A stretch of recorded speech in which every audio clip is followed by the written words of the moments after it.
Alright, and we are live here on YouTube. Hopefully everybody's having a good night. We are getting ready for some NASCAR Truck Series racing from Daytona International Speedway. I think it's called the Fresh from Florida 250. So we're getting ready for it. The Truck Series season begins tonight. The first points paying race of the NASCAR season begins tonight, and we got ourselves a very wonky schedule because of the rain that is coming for Daytona here tomorrow, which has forced the ARCA race to be moved to right after this race. We'll be streaming both races. So we'll be streaming this one, and then we'll be streaming the ARCA race after this one later tonight. It starts on FS2, and then we'll move to FS1 for that. The truck race is on FS1, so we are all set and ready for this one. Hopefully you guys are as excited as I am, but yeah, we are ready to go. We got the leaderboard up there. We got Patrick in the chat. And yeah, we are ready to go. Hopefully everybody's having a fantastic, I guess a fantastic Friday works. There we go. But, yeah, we are getting ready for some Truck Series racing. Patrick, who you rooting for tonight? Oh, yeah, also, I gotta remember, it's the first stage race of the year, too. So we get stages, yay! So, which means we get in-race polls. Who wins? Stage 1. And we just go with the top 4, unless anyone has someone they really want me to put on here. Patrick, speak now. Or wait till stage 2, I guess. Because it's not the end. I know who Patrick isn't picking, but... Okay, Patrick wants Johnny Sauter to win? Okay, got it. I'll write it into the script.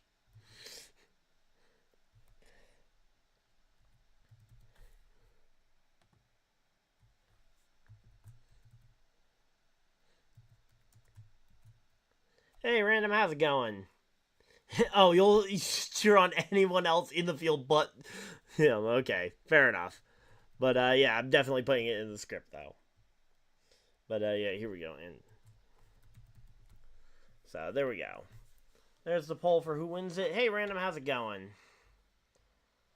Alright, so I'm going to go ahead and... Oh, whoops. I didn't mean to do that, my bad. It accidentally ended the poll. I was just trying to hide it away there. My bad.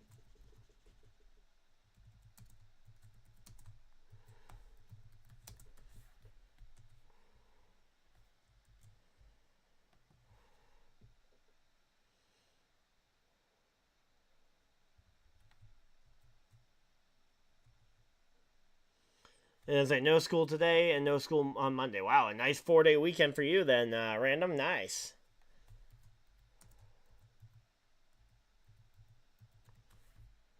Gotta love a 4-day weekend.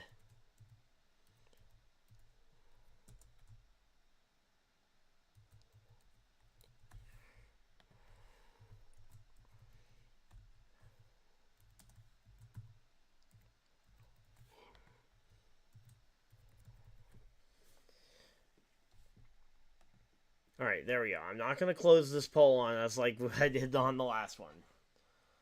Alright, so here we go.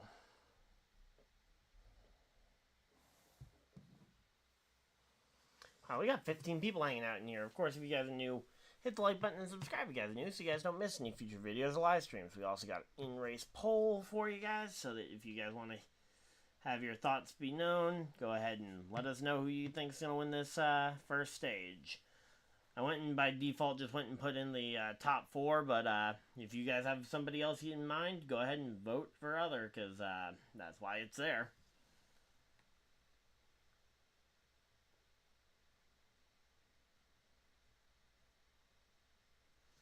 But yeah, so here we go. Oh yeah, I gotta remember one more place I wanted to post the stream. And we got trucks rolling out onto the track, so here we go. Majeski and Sauter on the front row, LaJoie and Mills on row 2. We got Ankrum in the 18 and Sanchez in the number 2 car, rounding out row number 3.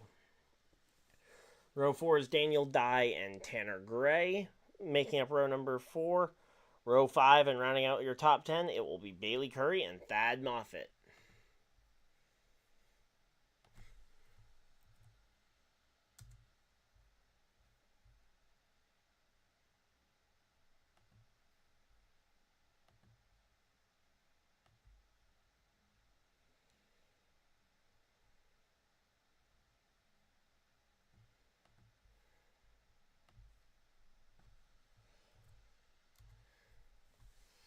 Alright, there we go. We got that all done, and we are ready to go.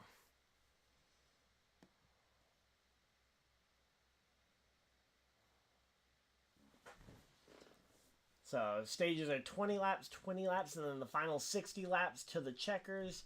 And these cars can go for about, 30, 35 laps on fuel. I would say the outer limit is probably closer to 40, but the teams don't want to admit that the cars can go 40 because they don't want everybody else necessarily knowing. So they're going to do the run through the field here, going through everybody. But yeah, we got a pretty stacked field in the Truck Series tonight. Corey LaJoie, though, I think he is a sneaky fast driver who might go and win this one. So yeah.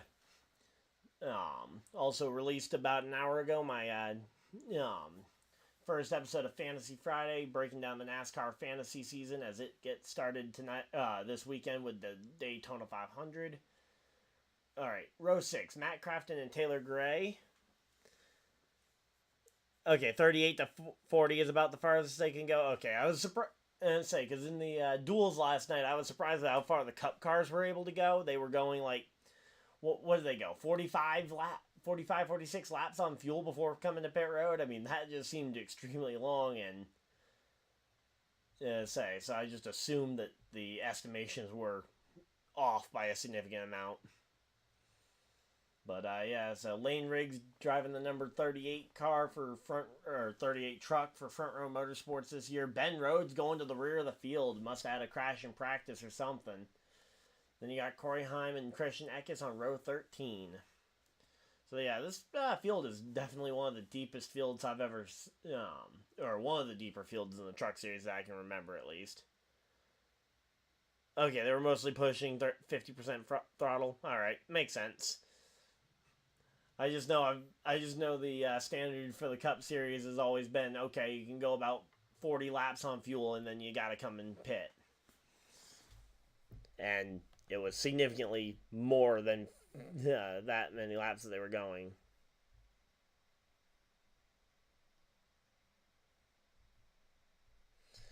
Alright, so they are doubled up. I believe they're still going to be coming down. Oh no, Pace Truck's going off to pit road and going to leave the field in the hands. I was not ready for that. So, field is in the hands of the number... Oh, no, that was the second Pace car, my bad. That was the Pace truck that was keeping the second half of the field in line. Because they have two Pace trucks. One for the first half of the group, one for the second half of the group. I was going to say, I didn't see the lights go out on the Pace truck, and normally that's the sign for the for them dropping the green flag, but that one still had its lights going when it pulled off the track, so... Alright, we are here and ready. They are talking about Grant Enfinger, highlighting the fact that he has now moved over from his old team with the GMS racing team, which GMS actually shut down in the off-season, going over to a new team, which is like CR7, I think is the name of the team.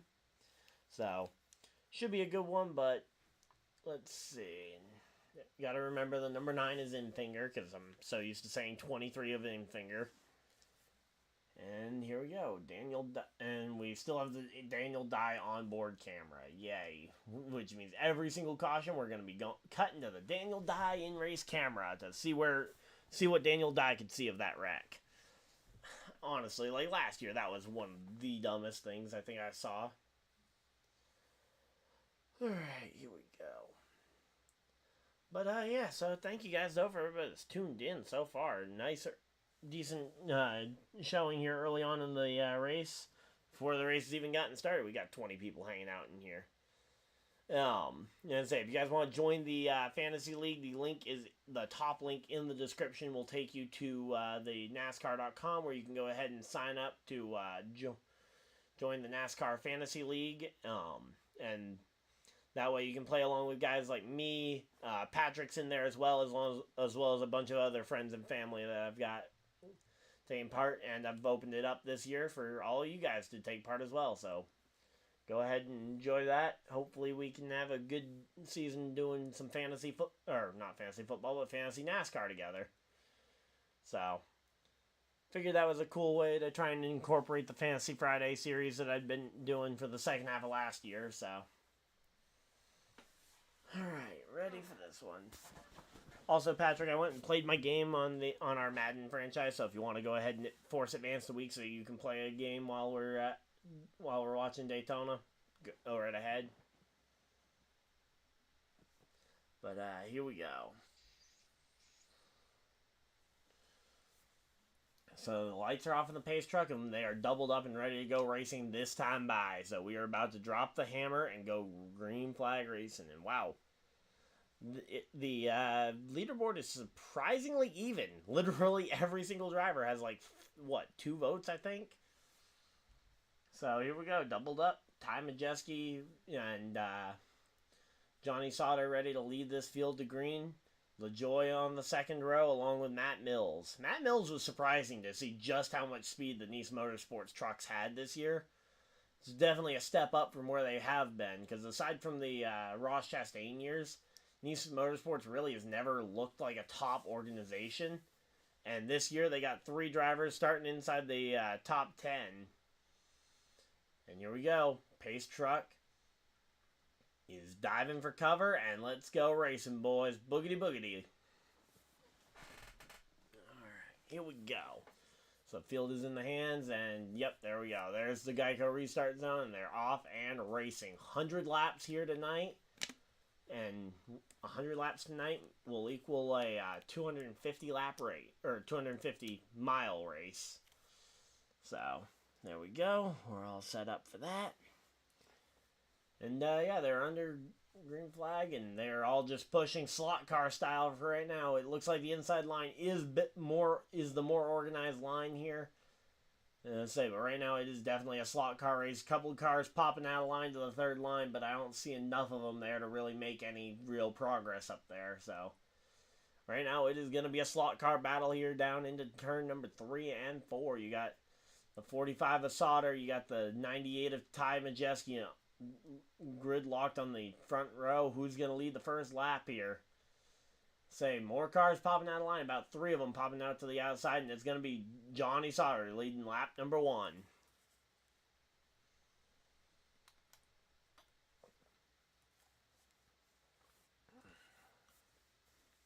There we go. Grant Infinger and Ty Dillon, some of the first guys to move up to that third line. And now the inside line is taking control. tymajeski is clear out in front and can start to potentially work both lanes. Meanwhile, we now have 3 lines of traffic in the back of the field starting to build. So you theoretically could see this very quickly become a 3-way battle for the lead, even if those guys at the back of the field could decide that, okay, we're all going to try and get into this top line and make this top line a thing. Problem is, you got to do that without alerting the guys who in the what would be middle line that, hey, you're about to become the middle line. But right now it's still gridlocked side by side, Sauter and Majeski.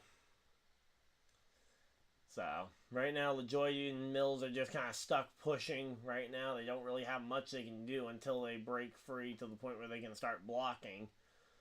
If LaJoie could get clear of Sauter, he could potentially try and block both lanes, and that would give a little bit of an edge. But there's a massive shot from Mills to Sauter there, and Sauter's now way out in front, and he could theoretically make it down the track to try and block the inside line, but I think he wants to try and stay up there with his teammates. But there's only 4 of them up there on the top line, and that is not going to spell great when that inside line gets all organized with all 20-something cars.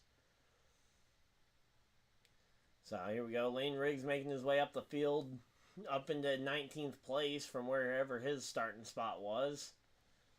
So not doing too badly there. And oh, that looks like some front end damage on one of those trucks. And yeah, it looks like Sauter ultimately decided to move down the track, and yeah, that's mattmills with some significant front end damage, and he is backing everybody on that top line up.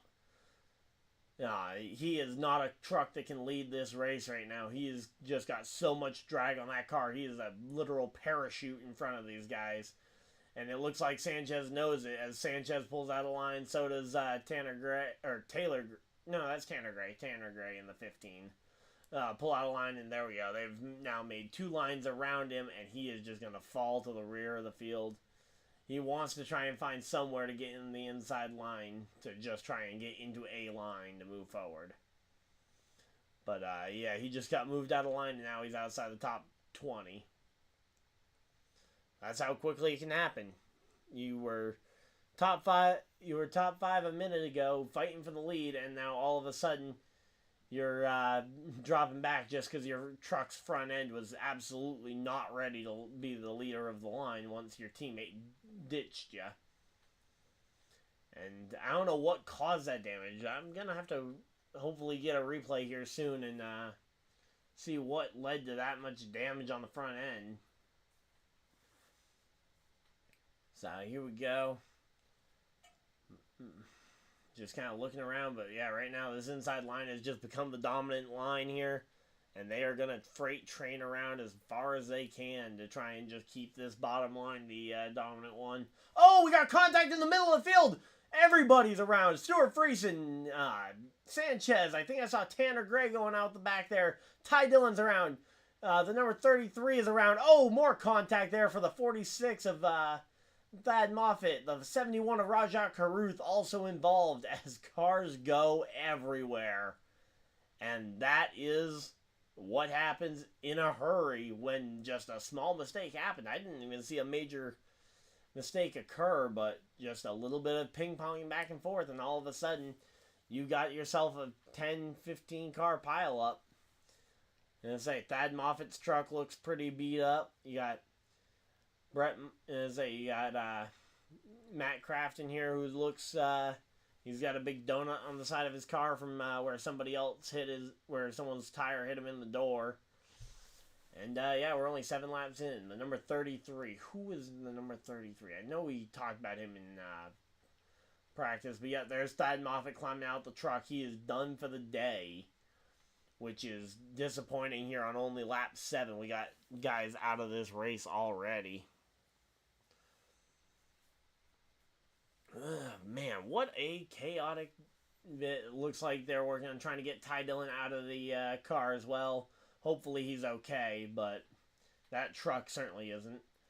And there's number 27, the number 13, a couple of other trucks that we hadn't even seen yet. And yep, Ty Dillon's day is done as he climbs from the truck. Glad to see him climbing out of that truck okay, because you just never know when one of these small-looking hits ends up becoming a serious deal. So, real glad to see that, but yeah, you never want to see people ending up hurt from these wrecks, and that's what can happen in a hurry if you're not careful with how you're racing around people. And then you got, looks like Crafton stayed right about where he was. Lane Riggs moved way up the grid. Looks like he managed to avoid most of that mess, but now they're going to have a restart here. Oh, and looks like Sauter might be heading for the garage, and here we go. We get a replay now. Alright, let's see what happened here. So you had the 2, the 25 here, both kind of zigzagging there, and yeah, it just looked like one car might have just gotten squirrely and just nobody was lifting, and everybody just ran everybody else over and led to that. Including the 33 kind of forcing the 46 up into the 25 of Ty Dillon, and yeah, just cars literally everywhere. I mean, I guess if I had to say something that went wrong there was, it looked like Matt Crafton moving across the back bumper of the 15. I mean, we've seen that in the Cup Series. I think that was what Stenhouse did that one year to like 6 different cars in the race when he in practice and whatnot, where he was getting up behind people, pushing on one side of their car and then sliding across their rear bumper to try and push on the other side, and it would just turn people around. Back when I think it was 2018, back when they had the brand new ride height rules, so no one really knew how that was going to affect the pushing. But yeah, yikes. Yeah, a bit of a head-on collision there for the 46 and the 25 there, because the 46 was trying to steer out of the way of the 33 coming up on the track, and the 25 was coming down the track with no real control over his car. And yep, there we go. That's another wreck. Get another angle here from the onboard of Ben Rhodes, and yeah, nothing good really happening there.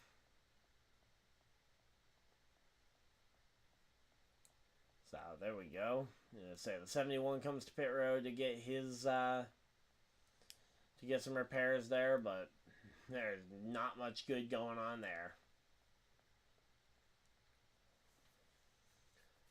So, well, we get an early break to go ahead and just kind of chat with you guys, see how everything's going. So, yeah, that is a lot of cars torn up for only 6 laps in.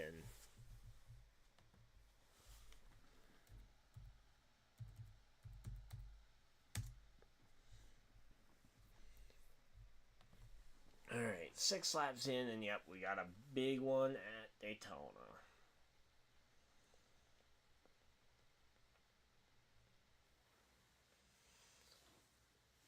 But, yeah, here we go. Let's see.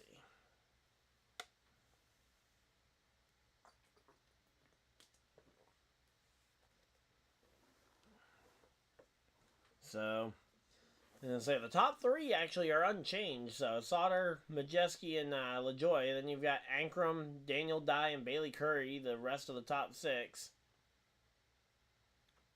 The number 5 blowing his motor. Dean Thompson blew his motor. He's still up inside the top 10. I don't think his I wasn't aware his motor was blown. He's still up in the top 5. Or top 10, I mean. He's 10th right now.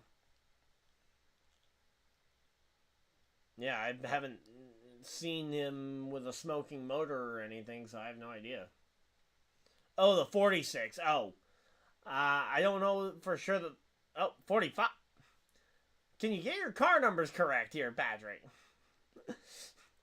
The 45 is blowing his motor? I mean, he's leading the race. I have no idea what...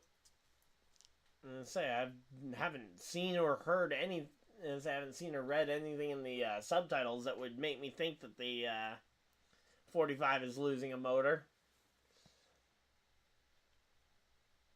And maybe we'll see it on the restart, but yeah, I haven't seen anything that indicates his motor going bad. I know you want his motor to go bad, but yeah, I haven't seen anything like that yet, Patrick. And between reading the subtitles and actually watching what I've seen. But yeah, we're 9 laps in here to Daytona, and well, they have actually had 2 different cars lead laps. Okay. And here we go. Coming back to pit. Coming back from commercial break, and we got pit stops occurring. Looks like the 7 opted to come to pit road. The 99 comes to pit road. Looks like a lot of the guys who are in it for the points potentially coming to pit road. Meanwhile, the guys who are... No, hard to tell, because Daniel Dye's a full-timer. Majeski's a full-timer. So they're trying to... Just seems like there's definitely a difference of opinion. Because, yeah, if I'm Corey LaJoie, I definitely want to pit and get this. If I'm Corey LaJoie, I would want to pit, try and get off cycle with the guys who are going for the points, and try and figure out a strategy to try and win the race.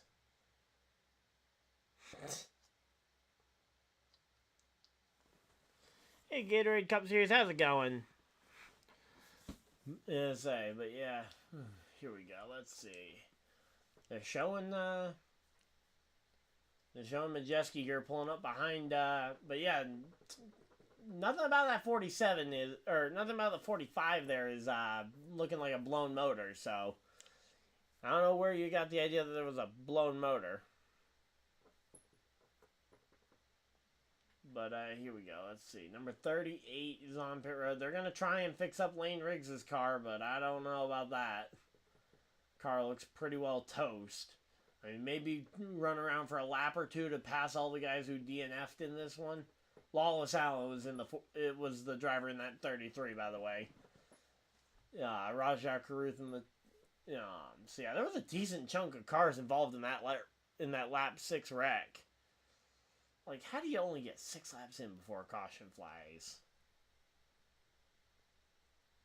So now we're going to be about halfway through stage 1 here, and we're going to have our first stage going to be coming to an end here in just about 10 minutes time, so here we go.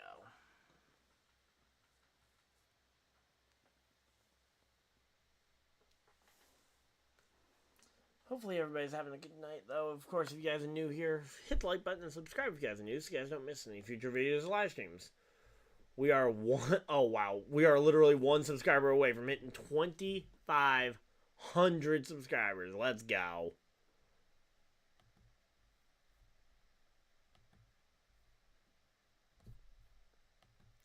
So we are 1 subscriber away. Let's go. Let's see. But, yeah, right now it looks like the poll is somewhere between Majeski and other for, who's going to win this, stage. Looks like nobody thinks Johnny Sauter's got this in him. Either that or nobody likes Johnny Sauter enough to really vote for him. I mean, there's, like, 2 people who have voted for Sauter to win this, stage. But, yep, here we go. When they come back from commercial break, we should be getting ready for the restart, so it'll be a fun one. Let's see what's going to happen here.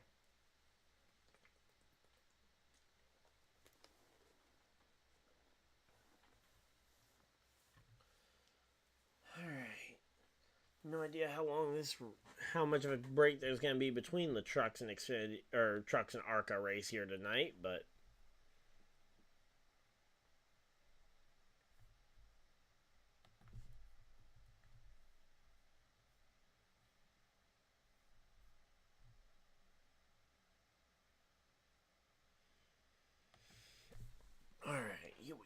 here we go.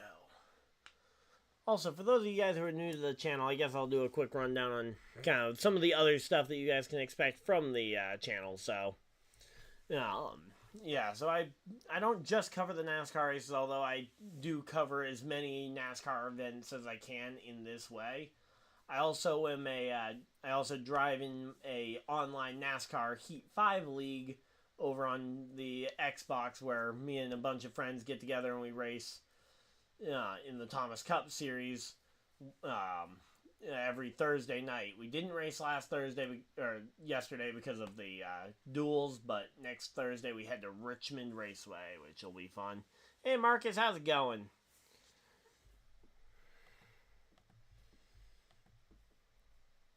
So there we go, and yep, there we go. We hit 2,500 subscribers. Let's go.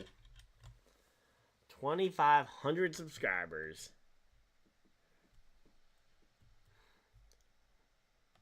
I kind of had a feeling we might hit it tonight, but there we go. We hit it. Now let's see let's see if we can get, how fast we can get to 3,000. But, yep. Alright, they're coming back from commercial break, talking to Ty Dillon, who looks absolutely destroyed being out of this race so early. In a race that, realistically, you should be going here.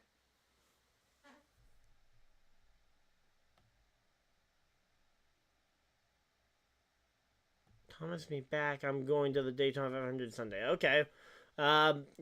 Are you able to go Monday? Because that race looks less and less likely. The longer I stare at the weather, it looks less and less likely that the 500 will happen on Sunday. I'm hopeful that maybe it'll still end up happening Sunday. One of my friends tried to fake me out with a fake news article that said it was already delayed to Monday, but that is definitely fake. It hasn't been delayed yet. I think they'll figure out what to do with the Xfinity race tomorrow first, but here we go. Green, green, green. Green flag's out, and we're back to racing.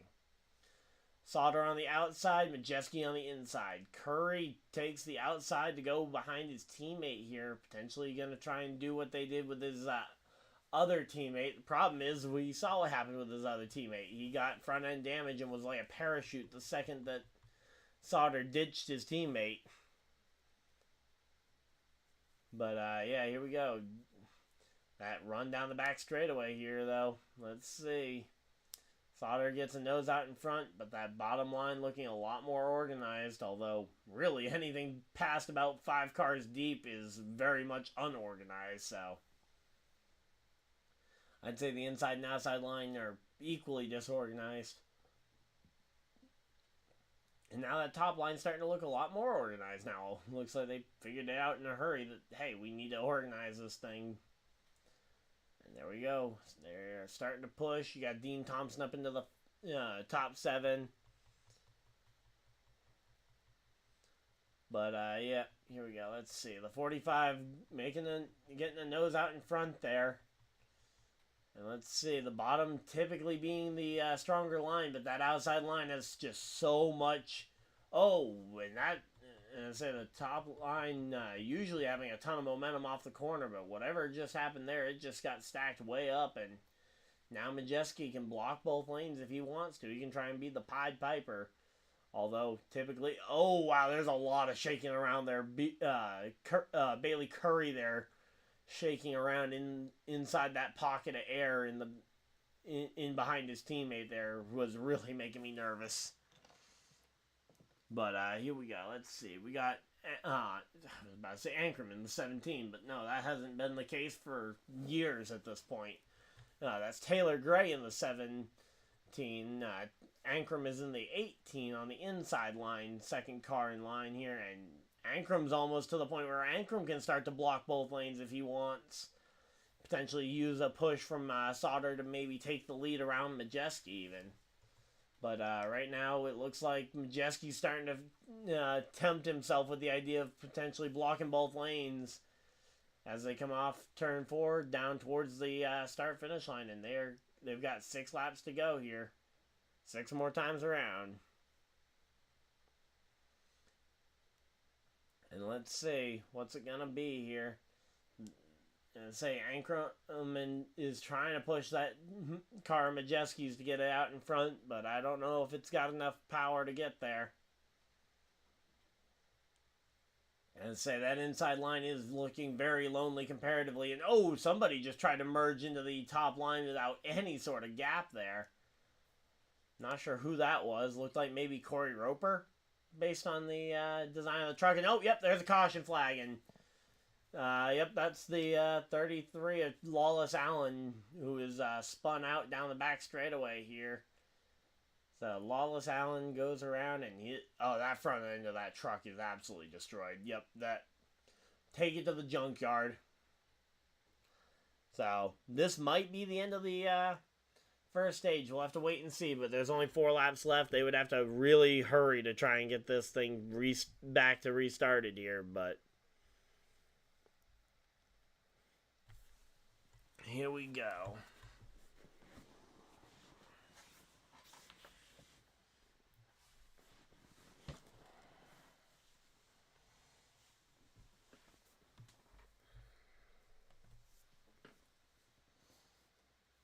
So yeah, I say it didn't even. I looked down when they started putting the replay on. I thought they were getting ready to go to commercial break, but it looks like the 27 also got some sort of damage. That's McGee there, Keith McGee in the car there. I believe he's from Alaska, if I'm not mistaken.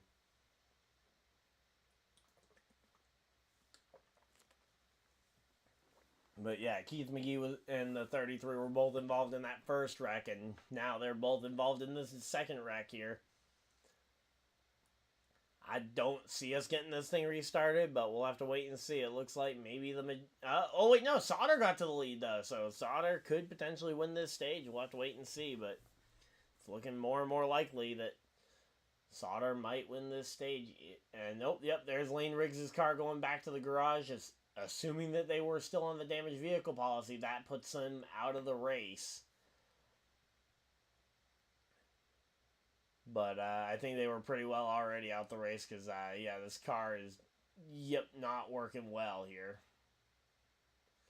Lane Riggs is not happy in the back there, but there's not much you can really do when you get collected in a wreck like that.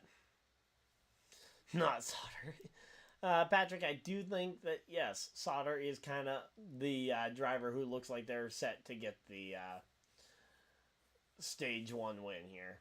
Unless we get back to racing. It is very possible that we get back to racing here before...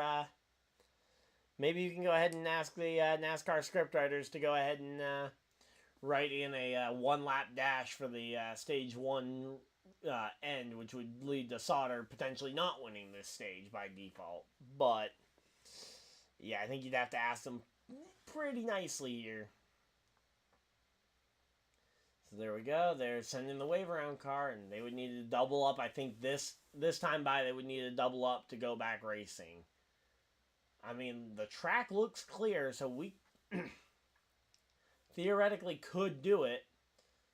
And so there's Lane Riggs going and hugging the team and basically apologizing for not being able to finish the race, which I certainly don't hold this one against him. And say, not being able to finish Daytona is not the worst thing in the world. I mean, yeah, it can become a habit, which is not a good thing, but there's not really anything, broken rear suspension. Not much you can really do about that. So, here we go. Dean Thompson up into the top 5, or up into 6th place, sorry, not top 5. Got Eckes and Jack Wood up into the top group. In fact, that team's got 4 trucks in the top 5, or top 10, I mean. But, yep, there we go. They're showing him climbing out of the car and then just kind of slamming his fist on the roof of the car, knowing that he felt like he had a car that could win this thing, and we know he could have. So here we go. They need to choose cone this time by if they want it. Yep, there we go. Lights go off on the pace car. We're going to get a one-lap shootout. We got a one-lap shootout for the truck first stage. Let's go. Let's go. I can't wait. A one-lap shootout for the first stage in the truck race. How could you get more exciting than that?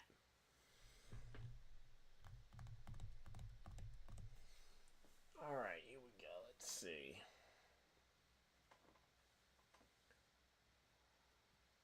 Tomorrow at 5 p.m. They're still advertising Daytona Xfinity races as tomorrow at 5 p.m. I don't know what kind of confidence they got from that, but here we go. So, NASCAR Xfinity Series, Daytona. Let's see what we got. Lights are off on the pace car. They're going to be going back racing this time by.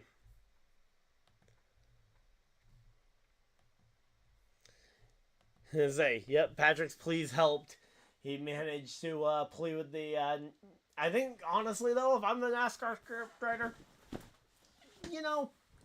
I'd give it to you. If someone asked me for a one-lap shootout for the first race of the year, yeah, I mean, even if it is just for a stage win, I'd give it to him. Might not give it to him for every single stage, but give him a little taste to start the season off with a bang. And hopefully not a literal bang, because we don't need any more crashes going on here. Got that, guys? We don't need any more crashes here. Lights are off on the pace truck. We're ready to go back racing with one lap to go here in stage number 1.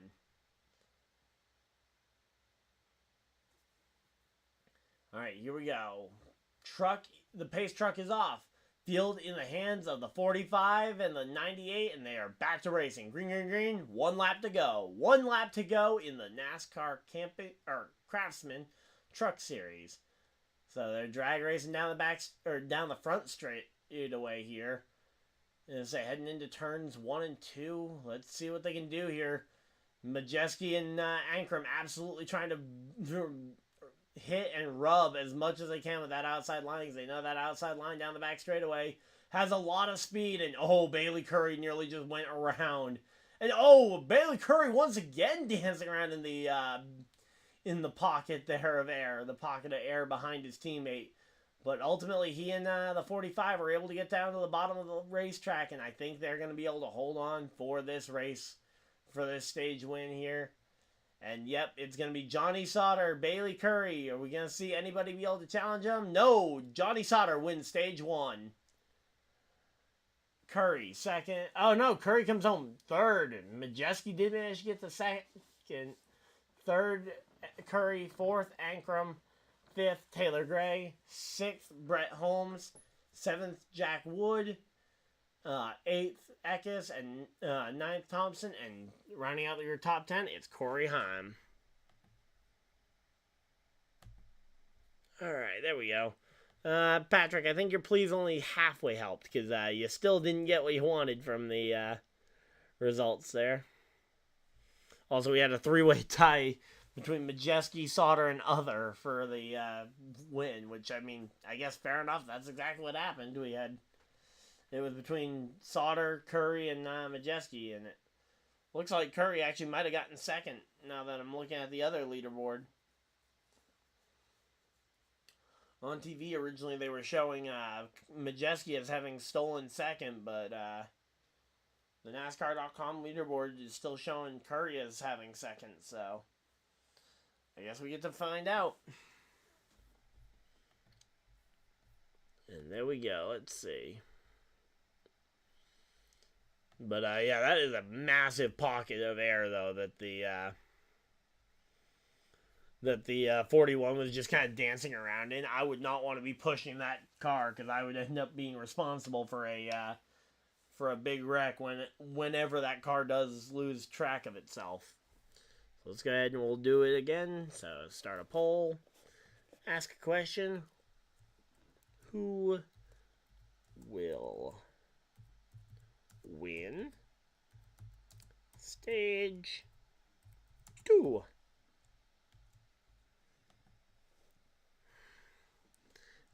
Johnny Sauter.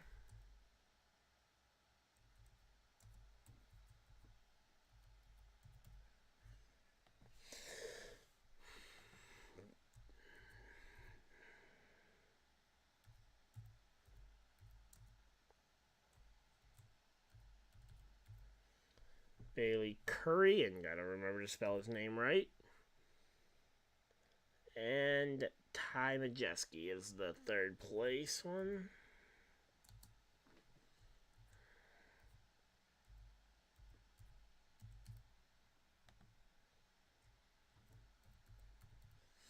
And Other. There we go.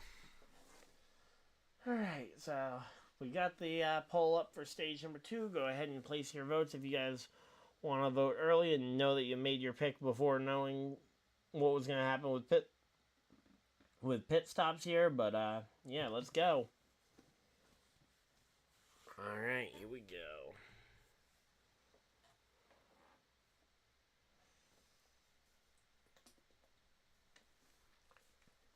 Alright, still at a commercial break. No major, nothing major going on yet. Alright, let's see. How many views has the stream got so far?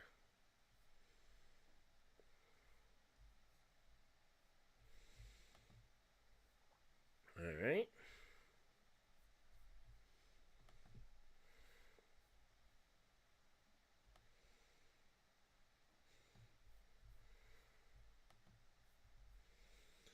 Oh, and we're back from commercial break. Okay, we're back and getting ready for pit stops.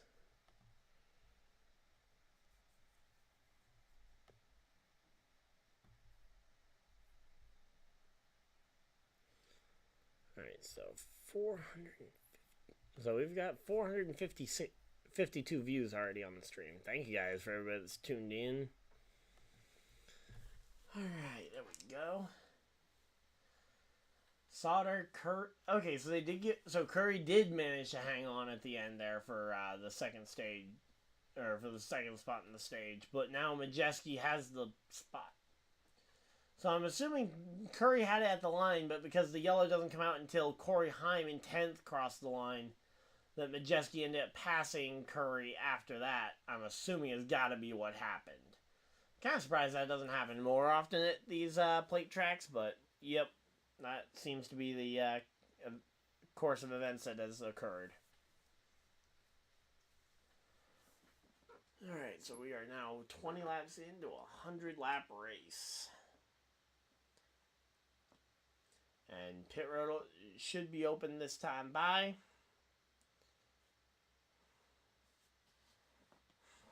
Wow, that's a pretty low final score there, Patrick. And here we go, coming down pit road. And it's going to be Curry. You got... I don't see Majeski coming down pit road. What, you like only start playing with like a minute left on the clock to only score 14 points? I mean, it's a very slow and defensive game, it looks like, but yeah. So here we go. You got Sauter on pit road, Curry on pit road, a couple of others making their way down pit road, but I did not see Majeski hit pit road, so that could potentially be a game changer here. If we could see the race off pit road, that'd be great, NASCAR, or Fox, or whoever controls this. So there we go.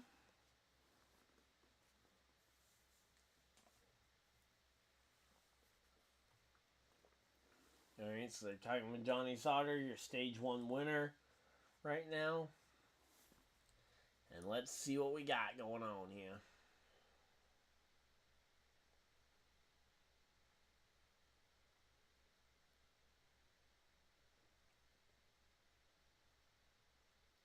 I think you mean second best, Patrick.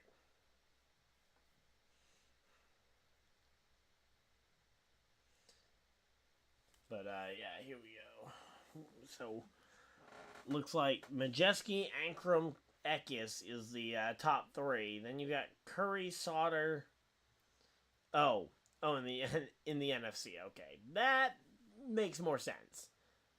I'll accept them being the second best, even in the league potentially, but not the best. But yep. So Corey LaJoie up. Corey LaJoie back in 10th just does not feel right. He should be better. It feels like he should be further up the leaderboard than that, but here we go. Alright, let's see what else we got going on here.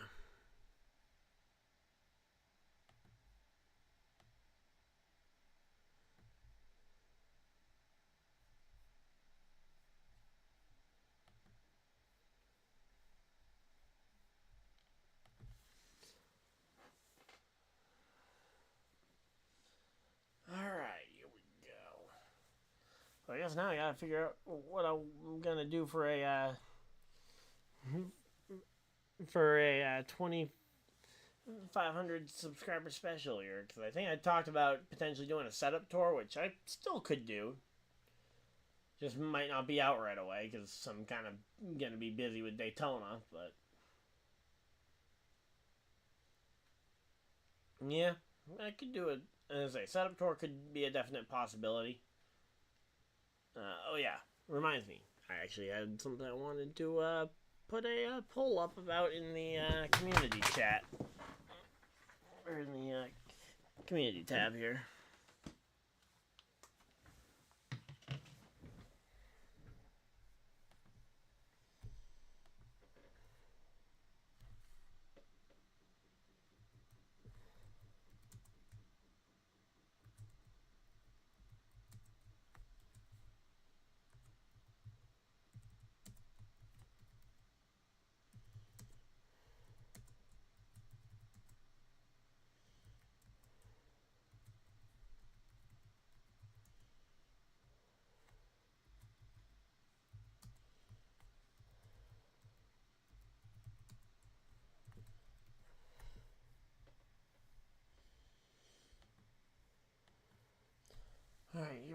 25 laps in, and we're a quarter of the way through the race, and we're ready for the restart. So here we go. I'm gonna hop back over here and get ready for the restart. Let's lock in. All right, looks like Curry and other people are gonna be the leaders, which seems weird, or not leaders, but leading the poll. So Bailey Curry in 18th, currently the favorite to go ahead and do this one. We got Majeski, Ankrum on the front row, Eckes and Heim. Then you got Rhodes and Breitinger. Then you got LaJoie and Imfinger, Crafton and Dye, rounding out row 5. Row 6 is Mills and Carruth. Row 7, Sanchez and Parsons. Corey Roper and Johnny Sauter make up row 16. Row 17 are Taylor Gray and Bailey Curry, and row 10 would be Dean Thompson and Brett Holmes. Alright, here we go. So, lights are off in the pace truck, and we're ready to go back racing, and you got a lot of those teammates on the inside line. Who's that truck's third in line? Is that Rhodes? If it's Rhodes, then they only have 2 in line. Yeah, I think it's Rhodes that's the second car in line. So, Ankrum and Eckes, though, 2 teammates there, could potentially go there and get that one. But Stuart Friesen still out there despite being involved in that first wreck. He might have a shot at getting back into this one. We'll have to wait and see. Alright, here we go.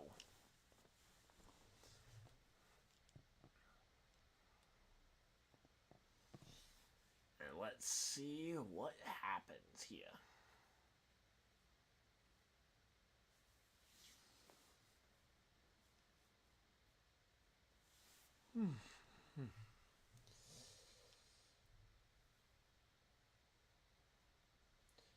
And we got the pace truck will be pulling off this time. Don't worry, guys. We are not forgetting about the race. And here we go. Pace truck pulls down to the inside, and actually, you know what? I'm gonna, instead of doing the poll on the community tab, I'm just gonna do it during the ARCA race later tonight. Yeah, so if you guys want to have an opinion on what we do for Daytona if the rain out does happen tomorrow, go ahead and tune into the ARCA race later as we go back to green flag racing. And here we go. Yep, that power duo of Ankrum and oh, wow, the entire top line just vaporized instantaneously. Wow. Ankrum, Eckes, Rhodes, LaJoie, all up to the top 4. Yeah, that top line just went nowhere. And now you got bump drafting happening. So yeah, Ankrum and Eckes, those 2 teammates out in front of the field. They're going to try and manage the front of the field here if they can. Then you got LaJoie. Potentially he could try and link up with his other Spire teammates if the other Spire cars can get somewhere near there. Purdy back in 20th, and Rajah Carruth, who is currently 15th. Unfortunately, they're spread out about as much as possible between 4th, 15th, and 20th. But here we go.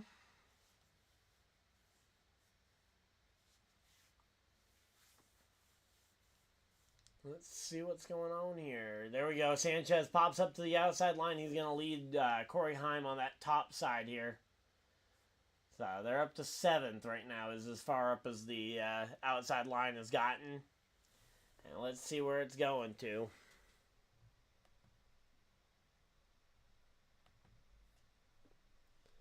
Alright, here we go.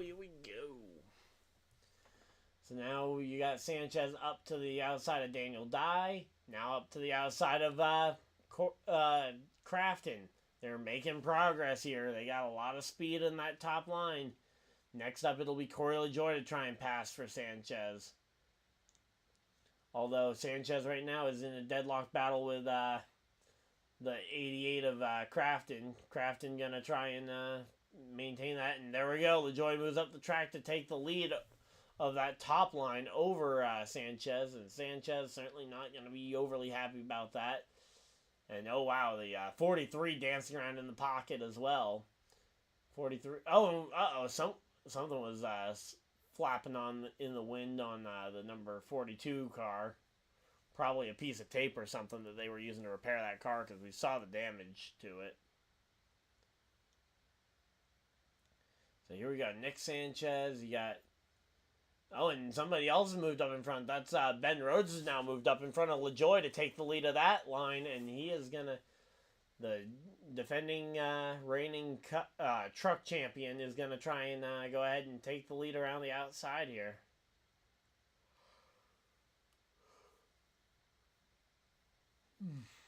Alright, let's see what ends up happening here. So we're already, I mean, it doesn't feel like it's been that long, but we're already halfway through stage number 2 here. Halfway through stage number 2, it's been a relatively peaceful stage, aside from just a lot of movement around in the pack here, but it's not necessarily a bad thing that we've gone caution-free for the stage so far.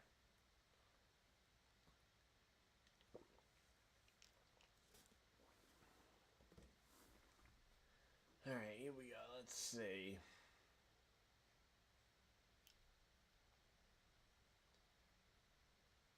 We're just trying to figure out what on earth is going to happen here. They're deadlocked in a battle. The 18 and 19 on the inside, the 7 and the 99 on the outside. And so you got a pair of teammates on the inside, but they also kind of don't have a choice to work together. The outside, they're choosing to work together, and they aren't even the same manufacturer, but they're doing what they think is best for both of them. And oh, we got a caution flag. Caution's out, and wonder what it's for. The caution flag is flown, and we still don't know what it is. Let's see. Oh, it's for a tire going down. There's a tire carcass on the racetrack, and I'm assuming that that means that there's a tire down. Yep, okay, yep, there's where the tire came from. It was a tire carcass off the 52 car, so yeah, you couldn't leave that out there. It's going to make for an interesting restart. They're going to have to restart the race and get ready for this one to go back racing.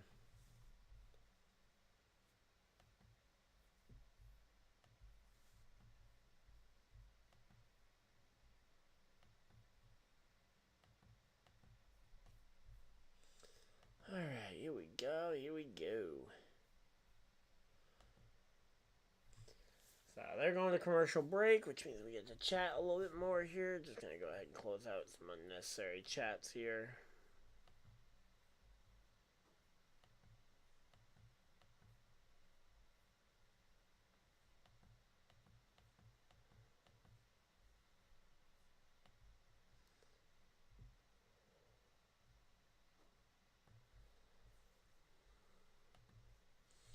Alright, well, we're just hanging out here, enjoying this one. Hopefully you guys are enjoying it as well. And say, this truck race should hopefully be a pretty good one.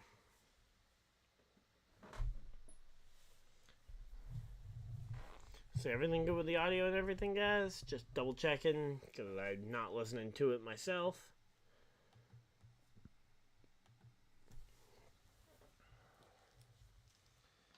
Alright.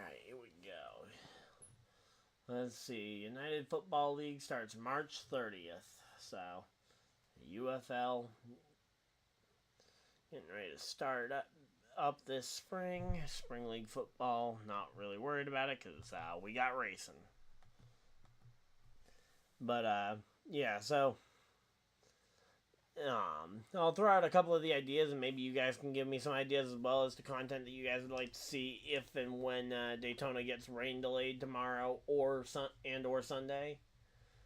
I could do another episode of the NFL meets NASCAR. I could even do a live version. I could just do a live kind of racing with viewers type of stream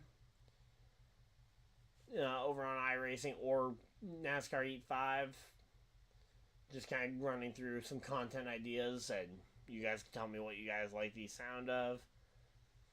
I'm trying to think of what else I could do. I mean, I could do a truck and ARCA race recap, I guess, but I don't know how many people would be overly excited for that, but I could.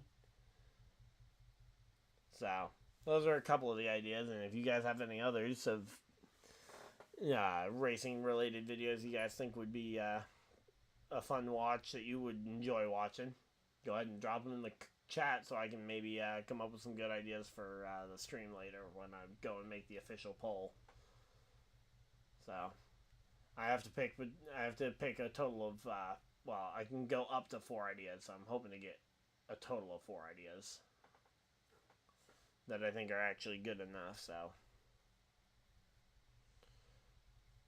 I'm going to do Racing with Viewers, NFL meets NASCAR Part 2.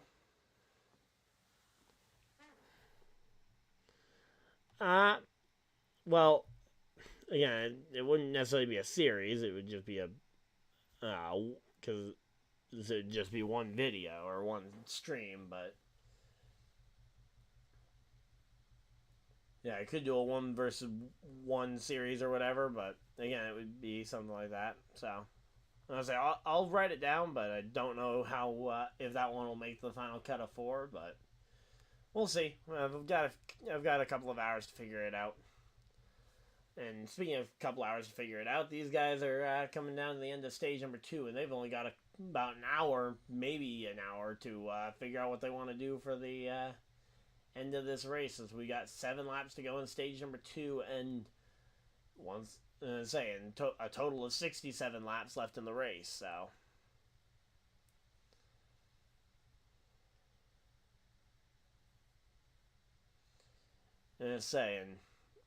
with the Racing Against the Viewers streams, I could actually turn those into individual videos if people would like.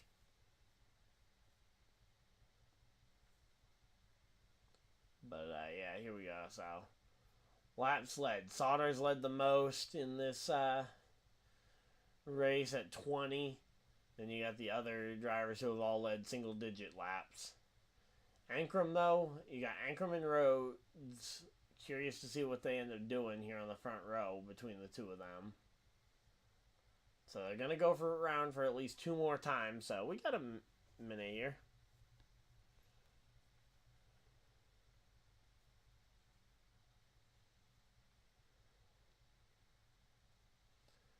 Alright, so let's see. I know during the race streams last year, I did a lot of Mario Kart in the downtime, which that was fun, but want to try and change it up, especially this weekend, because I know that the rain is coming.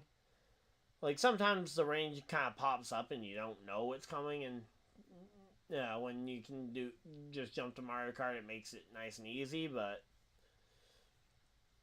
obviously Mario Kart isn't the same as actual auto racing, so we'll see.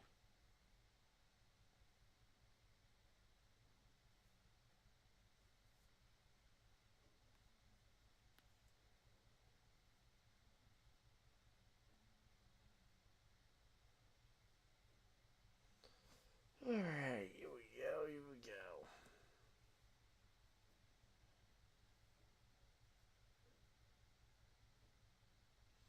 They're doing a Daytona 500 commercial, and we're still at commercial breaks, yay. I'd love going to a commercial break and running out of laps here, because we're running really low on laps here in stage 1 and 2.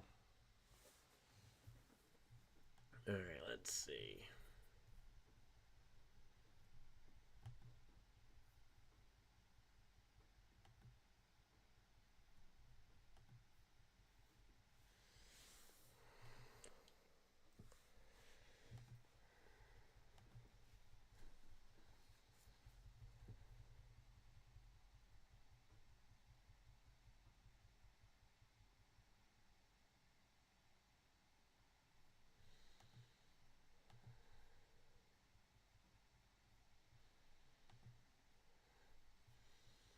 Alright, here we go. So we're still at commercial break, just kind of going through, looking through other folders and stuff.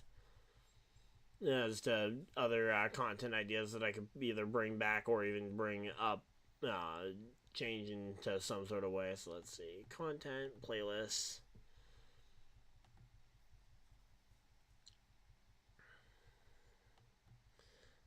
Say I could do some kind of pre-show previewing the Daytona 500 with a friend or something, but again, not sure if that would be of any interest. Let's see.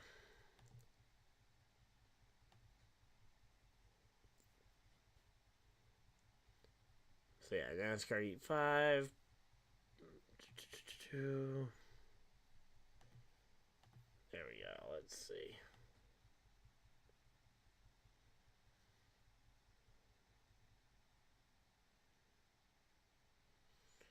There's a Tony Stewart sprint car game. I can maybe do something with that, but no idea. Could do some sort of NASCAR trivia video. That could be fun.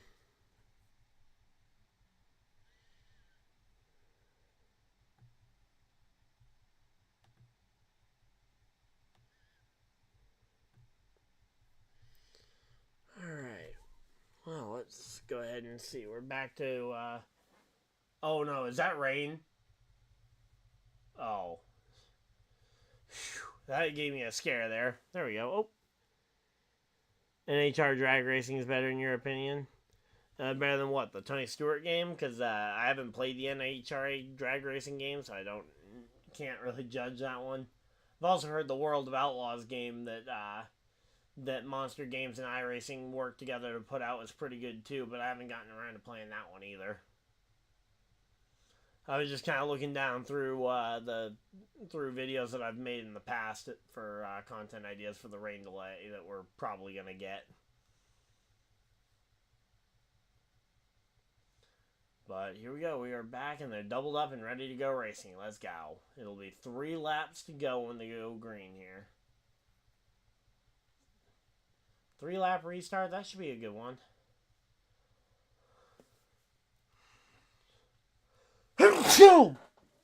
Oh, man. Whew. That was loud. But, yeah, so we got 3 laps to go, and we got 2 teammates on the inside line. That is going to be a fun one to see. What can the teammates do here? Corey LaJoie and Ben Rhodes, those are 2 very strong cars on the outside. They could potentially give them a run for their money, though.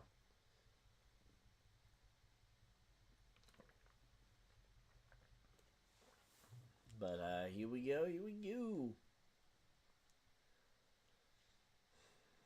So, 3 laps, so that should be enough time for hopefully somebody to emerge as a clear victory rather than a side-by-side kind of slot car where nobody really has a chance to try and do anything aside from the front 2, maybe 3. But here we go, let's see. So, Ben Rhodes, again, Ankrum looking for his 2nd career win here. Obviously, it's only stage 2, so he's still a long ways off from winning a race, but let's see.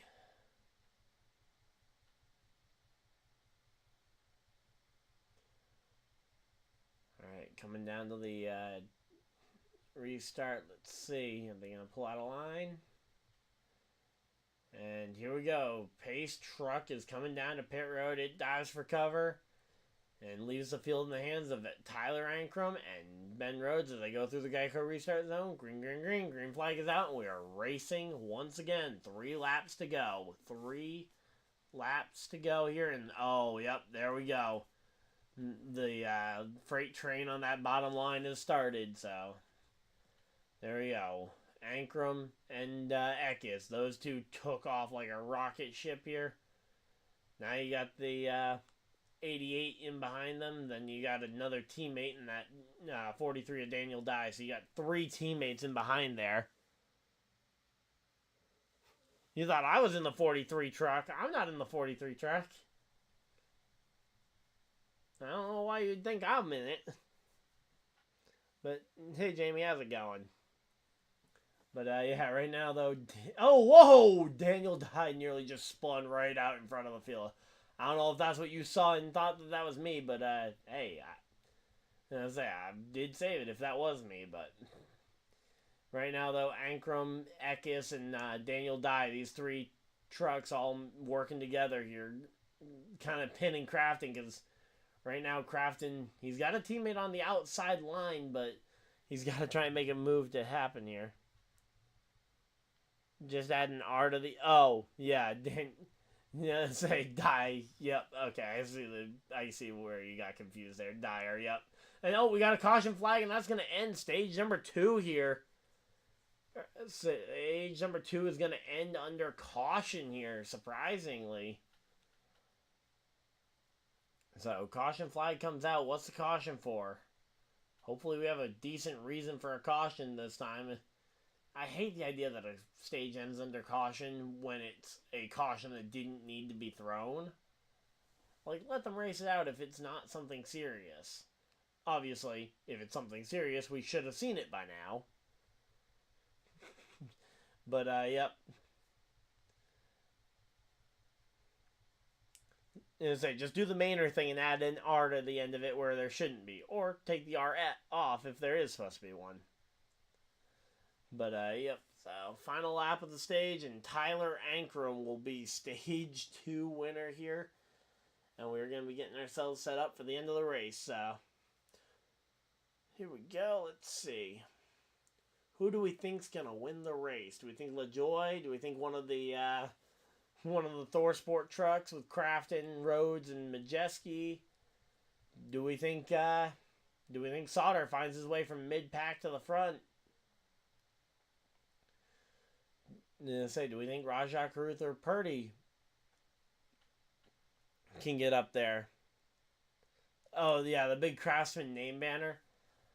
I'm not a big fan of it, but especially just because it's a red banner on cars that don't necessarily work with it, like in particular the Napa car. If it were a blue banner, that'd be cool, but yeah, the fact that the red banner is... And it's the same thing I've said about, like, mandating the spoiler color for the playoff cars. It ends up messing up some really good paint schemes sometimes, especially with Throwback Weekend having been in the playoffs for a couple of years there. But, yeah. Having to try and plan your paint scheme around your, around the series color is never easy.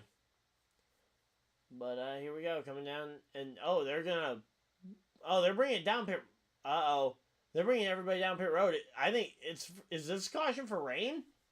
Whoa, wait a minute. Is this caution for rain?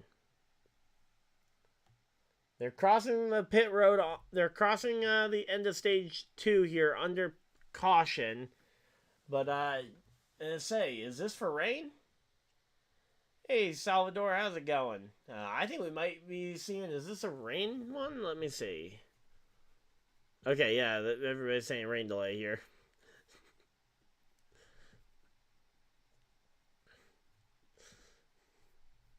So, yep, looks like we're under a rain delay here in Daytona. Tyler Ankrum coming down pit road, and, yeah, we got a bit of a stalemate here, just kind of waiting for the for the rain to come. So stage 2 is over, and technically they could end the race if we do lose the track, but hopefully that doesn't happen. But the fact that the rain is already here is not good. Because that just gives the rain plenty of time to try and do something to us. And we got the ARCA race supposed to be coming up after this. Yep. Rain, rain, go away, come back no other day. I think is the way that song should be said. Not to come back every other day, but to come back just never. So, there we go.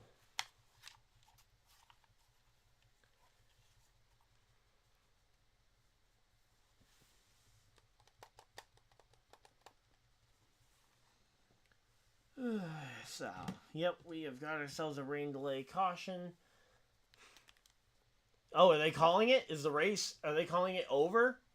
Because the race is technically official, but they have not ended this one. Why another caution? Well, you don't want to have it, they don't want to repeat of what happened at Daytona a couple years ago where, oh yeah, it's just rain, until it isn't. And yeah, it's a little bit more than I missed, but yeah, it was a light drizzle there. So, yeah. It's one of those things where they don't want it to end up being one of those things where, oh yeah, it's just a light mist, it's just a light rain, oh, it's pouring within half a lap. And because, like, which year was that? Was that 2022 for the season, for the regular season finale at Daytona, where they let them race and then just everybody spun out? I'm pretty sure that was the race where that happened, and they don't want to end up looking like a fool again. At least not in the same way, so they'd rather call the caution early and avoid a wreck. I do wish that they'd let them try and race to the checkered, but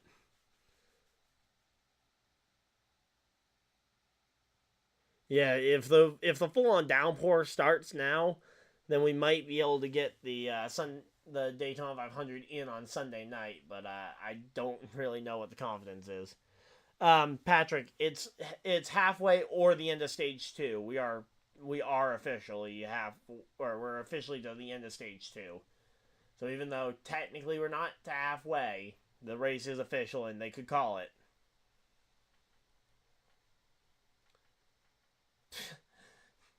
The race is officially it's whichever comes first between halfway or stage 2.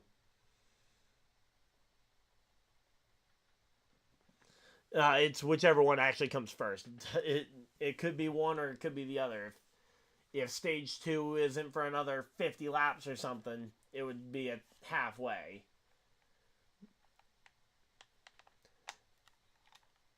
But where stage 2 ended before halfway, yep. So let's go ahead and see if I can. Let's see. What do we want to do here? Because I was not ready for rain delay content tonight. I thought we had until tomorrow before the rain rolled in. Certainly going to affect the ARCA schedule if they don't get it. If they don't get the ARCA race in here.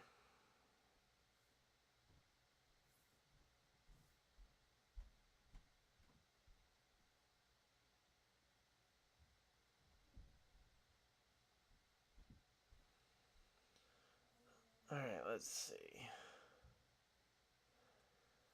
Just reading through some text messages real quick, but yeah, Ankrum having a big head. So there's that one photo where I said he could either look like a 12-year-old or a 40-year-old. But yeah. And say if my computer had the bandwidth for it, I would go ahead and try and pull up Madden 24 on my computer and play a game, but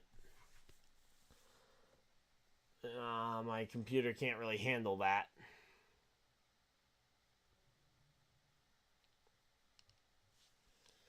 Let's see.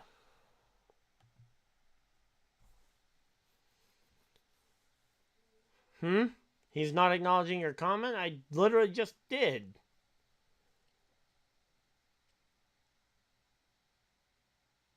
Oh. I literally did acknowledge it. Said Ankrum had a big forehead, but it doesn't say forehead. It's just a big head. All right. Not sure why that's so funny, but yeah, race is currently under red flag conditions for a light rain. They have not lost the racetrack, so we are still. The anticipation is that this race will get back to racing once the track is cleared up.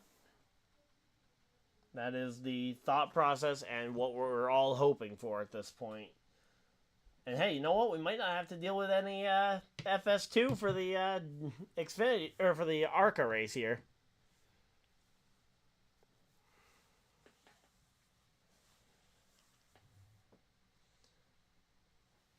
All right. Oh yeah. Also, real quick for anyone who likes free NASCAR stuff, the NASCAR fan rewards points are back. You can go on your phone into the NASCAR app and redeem points for just checking out the leaderboard. You can get 50 points there.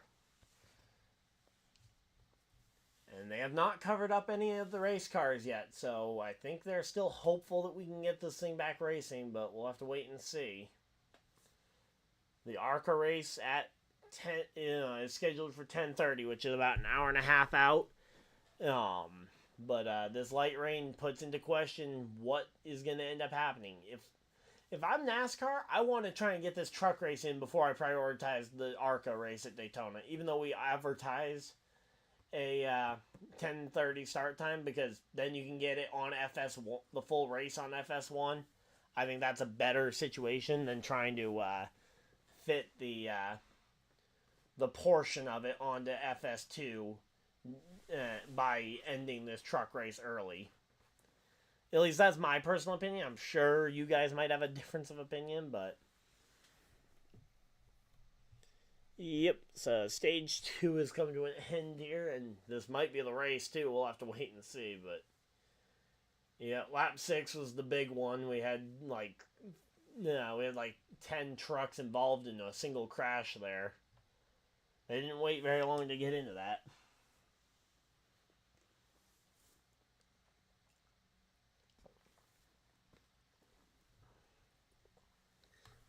Alright, let's see. What's the weather looking like for Daytona over the rest of the weekend here?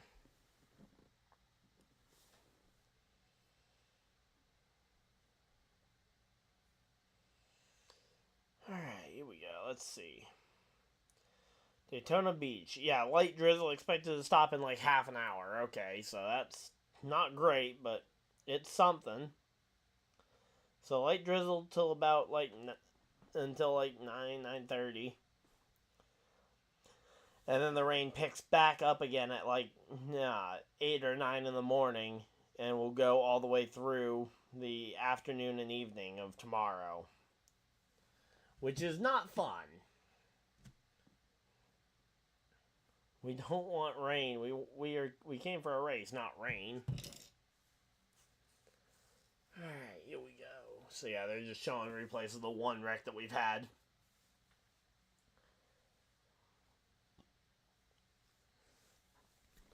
Alright. Real quick, just let me know by show of, I guess, quick votes. How many of you guys would like to see me grab my Switch and play some Mario Kart during the rain delay, so that we can at least get some racing going on?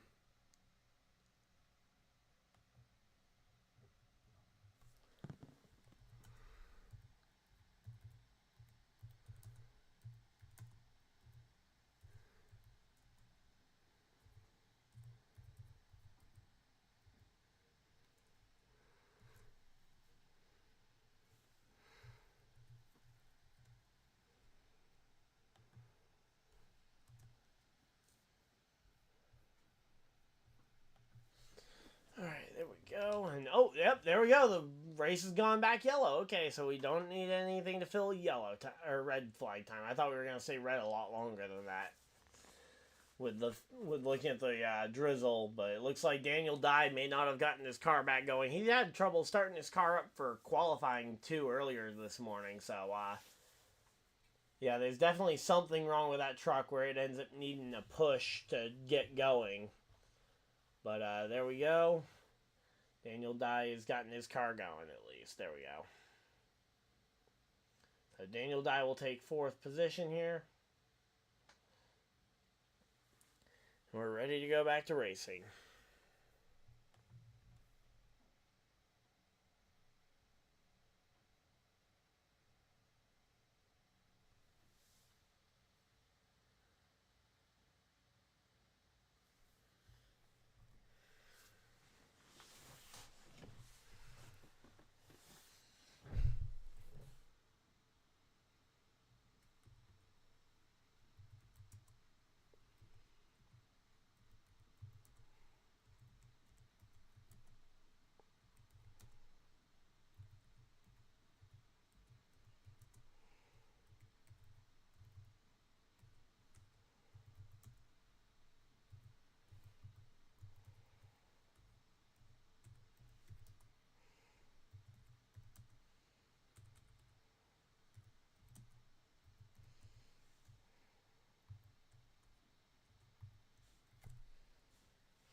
Alright, there we go.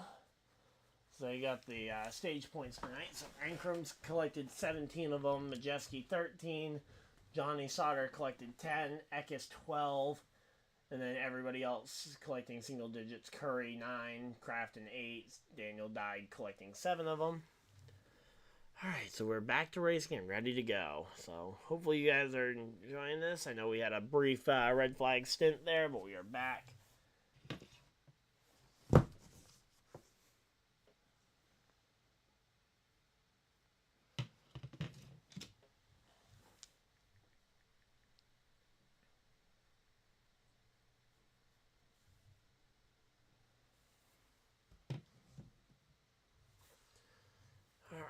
Let's see. So there we go. Crafton hits pit road for some tires. Looks like the rest of the field is getting ready to do the same. Or at least a lot of the field is. As I say, they will need to pit once somewhere in the middle of this stage because it's 60 laps. And the fuel window supposedly is about 30 to 35 laps. So I would expect to see a lot of them pitting around lap 30 to 35. So here we go. Alright, rain delay is over, and Brian Duzat takes the lead with no tires. Bold call there for the 64-year-old. Brian Duzat opting for no tires. Corey Roper also appearing to opt no tires. So a couple of drivers opting for no tires here, and ooh, some close calls there on pit road for one of the trucks. I just can't tell who it is. Oh, it was a 75 of or 76. Sorry, 76 truck as he was trying to get into the pits. Got held up there.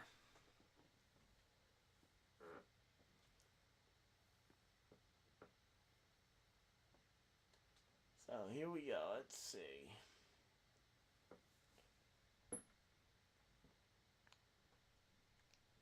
So, yep, right now we're getting ready for some good old-fashioned plate racing. No stages, just a straight-up race to the finish.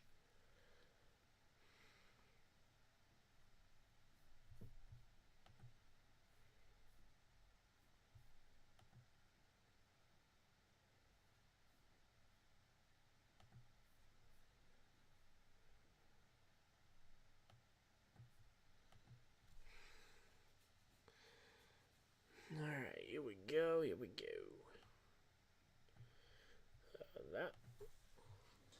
Alright, we're closing in on... This is actually doing a pretty... this stream's been pretty fun. Again, hard to tell exactly what the downtime between this and ARCA is going to look like, especially if a pocket of rain continues to pop up. Although I think we might be done with the rain for the time being. Hopefully it stays away.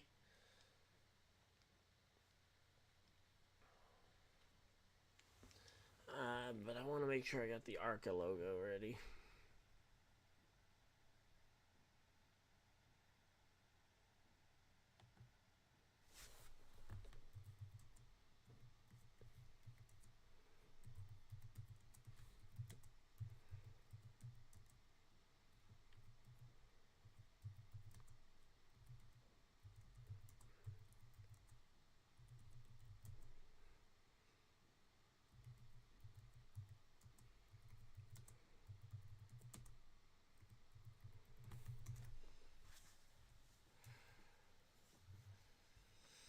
Alright, there we go. Got that.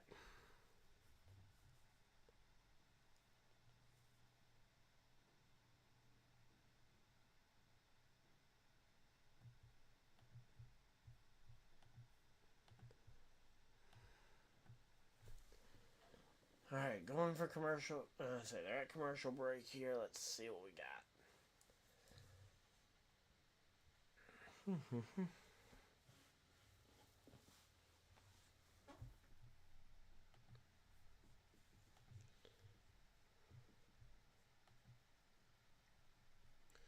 Alright, let's see.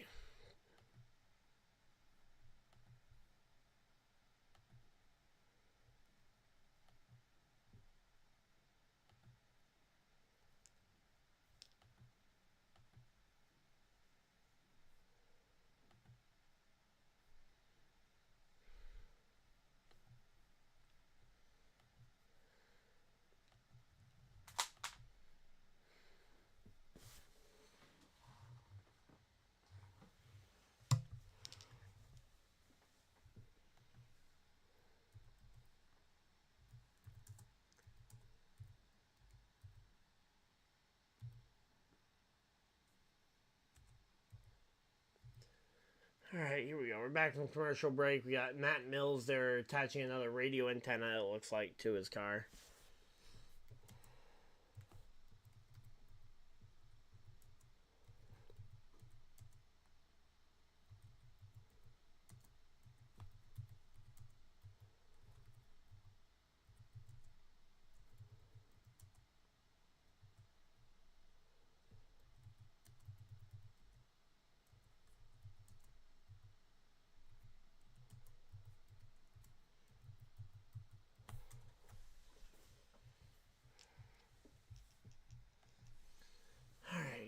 So we got Brett Holmes and Johnny Sauter out in front of the field. There we go.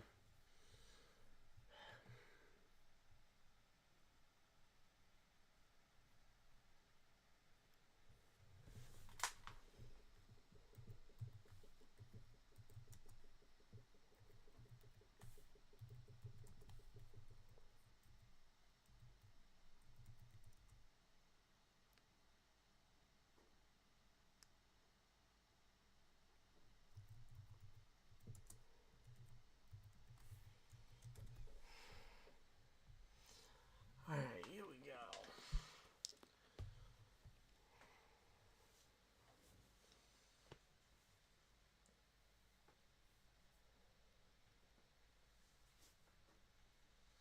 Alright, here we go. Pace trucks moving down. Okay, here we go. We're back to racing. Let's go. Brett Holmes in the 32 launches from the outside line, and we got Johnny Sauter on the inside line. Let me go ahead and get the poll up here for the end of the race.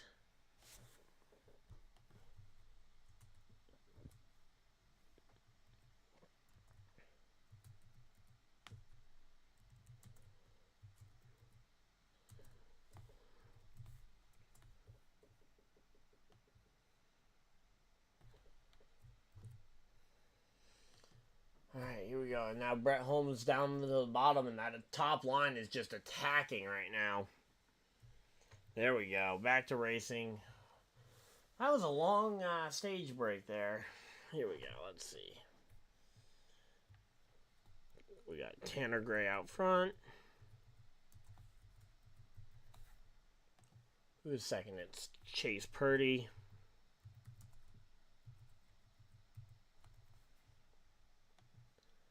And it's going to be Brett Holmes.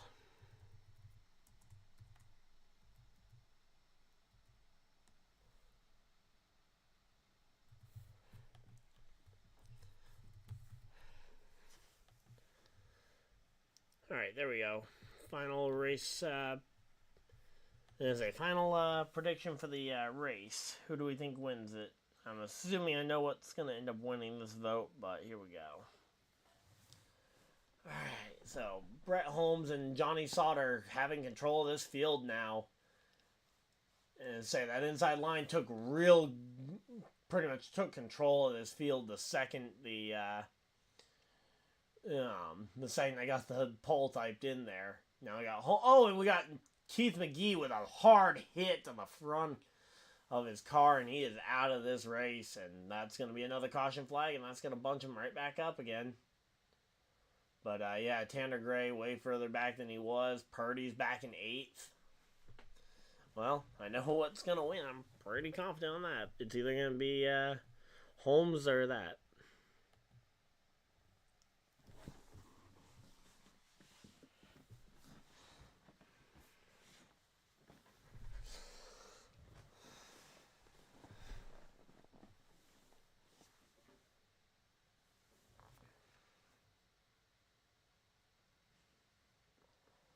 Alright, so now we're under another caution flag here. Let's go.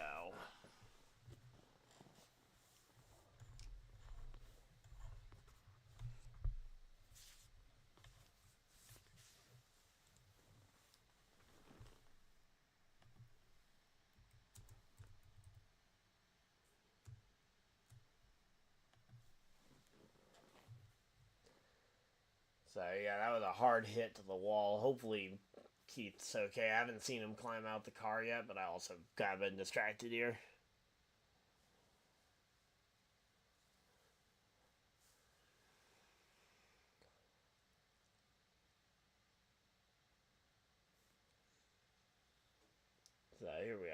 Holmes, Sauter, and Curry at the front of the field. And Frieson's got something flapping in the wind.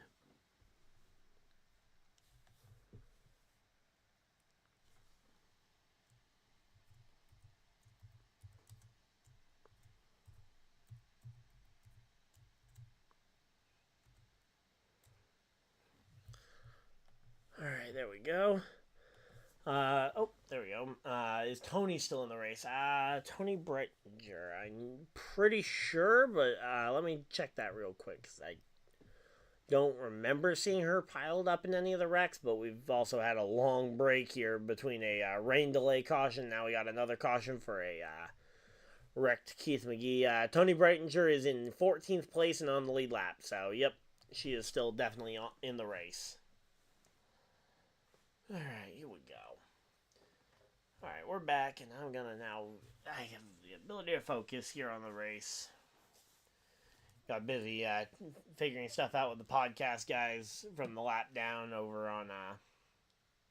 in a group chat, trying to figure out something there, so... we got that all figured out. If you guys want to listen to the Lap Down podcast, link to their YouTube channel is down in the description of the video, along with... a bunch of my other social media links, and there's also a link down there to a NASCAR fantasy group there. Can NASCAR make a new rule if a damaged truck goes to the... I say, NASCAR does have a rule where they can force a driver to retire from a race. In fact, that's what happened to, what's his name? Oh, why am I drawing a blank on his name? The Park It guy. Yeah, Josh Williams. There we go. That's the name.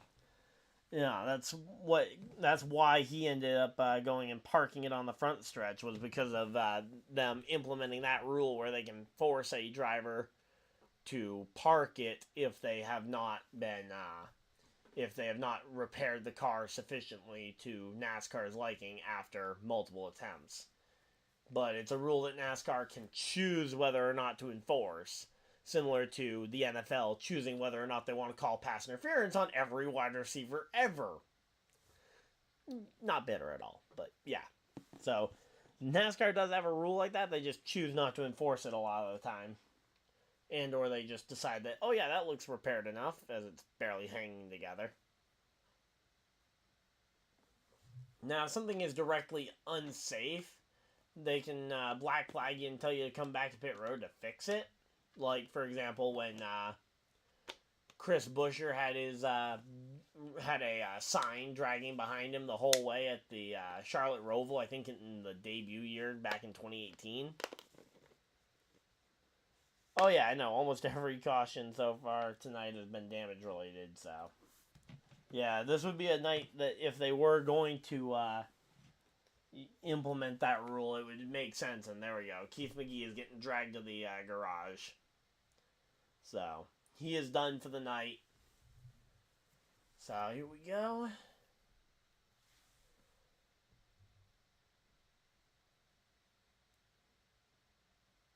Oh no, are they really going to kick this to FS2?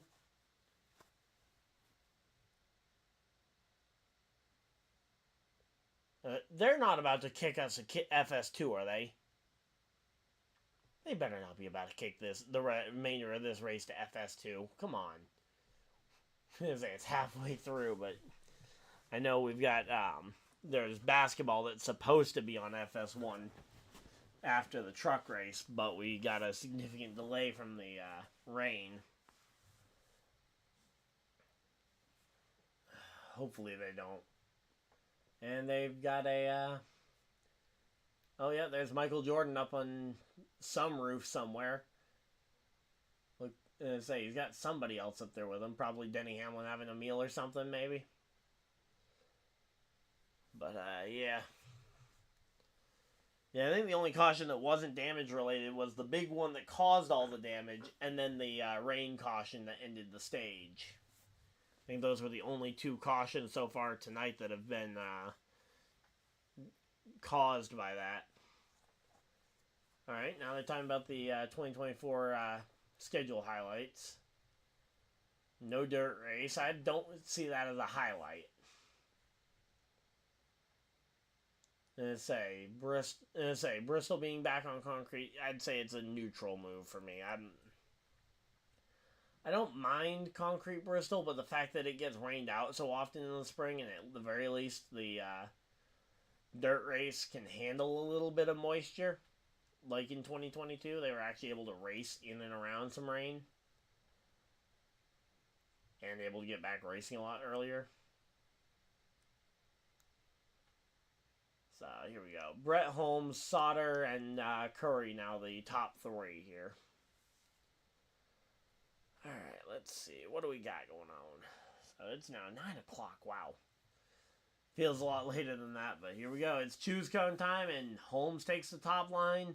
The next two take the bottom line together. The two Nice Motorsports trucks. Friesen goes to the bottom as well, allowing Jack Wood to try and gain some spots there. Purdy and tannergray both taking the outside line, so maybe not everybody will end up choosing Other or Sauter, but oh wait, no, Sauter wasn't even on the option. It was Brett Holmes was the guy that I threw on the options that probably won't be a factor. I know I picked three guys who just didn't seem like they were going to end up being a factor just because they happened to be top three when I made the list. So here we go. And lights are off on the pace car. We will be going back racing this next time by.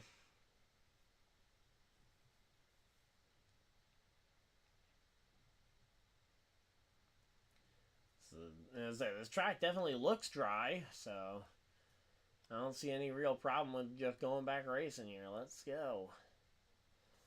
As I say, the caution flag period for the rain just felt so long. So yeah, looked like just a tire going down or something for Keith McGee. They just showed the wreck again.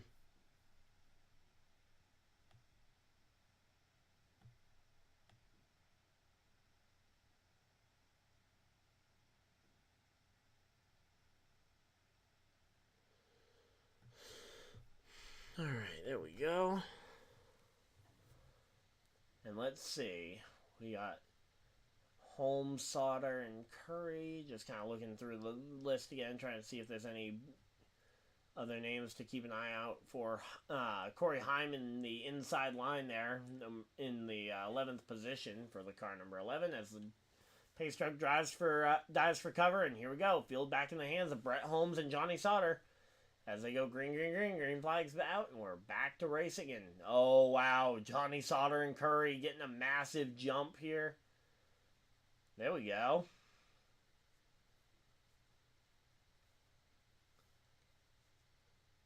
Let's see what's going to happen here.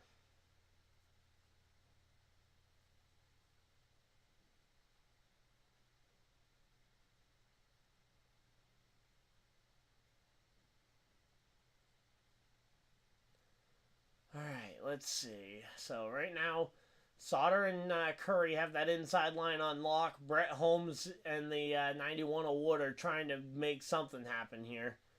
I don't know if it's going to be successful around the outside, but we'll have to wait and see, because that outside line is actually pretty well organized. But it's hard to beat the organization of two teammates on that inside line being able to potentially push and get clear. At the very least, getting one of the two clear. Problem is, if one of them gets clear and the other one doesn't, the question is, who does someone leave somebody else out to dry, or do they wait until they're both clear and potentially risk losing the lead entirely? Here we go. Yep, Sauter falls back here. He doesn't end up getting clear to where he could maybe block. And oh, here we go to the outside. It's the number 7 of Corey LaJoie making a run around the outside. Here we go. That just made this a whole lot more interesting. Corey LaJoie, 3 wide on the outside, and he is going to make this thing work. Brett Holmes leading them 3 wide all the way through the field. Let's go ahead and see. Holmes versus LaJoie. Sauter and Wood, the 3 cars behind him, and here comes that outside line. Corey LaJoie to the outside. Corey LaJoie to the race lead at Daytona. And let's see, that bottom line starting to fade a bit as everybody's kind of starting to bail on it. And here we go. Corey LaJoie hops into the middle line, and he falls all the way back to Jack Wood, who then Jack Wood bails on him.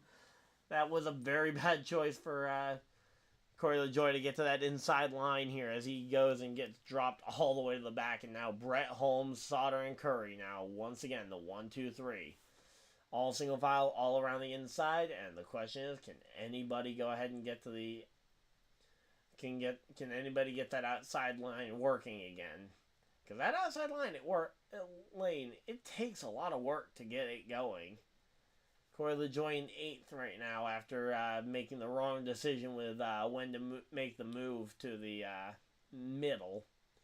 Although, granted, I don't know if there's ever a right time to make that move to the middle, but certainly that was the wrong time.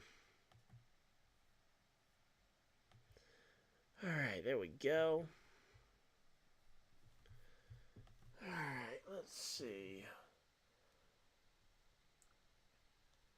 Oh, and now we got movement. I'm gonna say that 43 car is just gonna terrify me, seeing how much he moves around in the pack.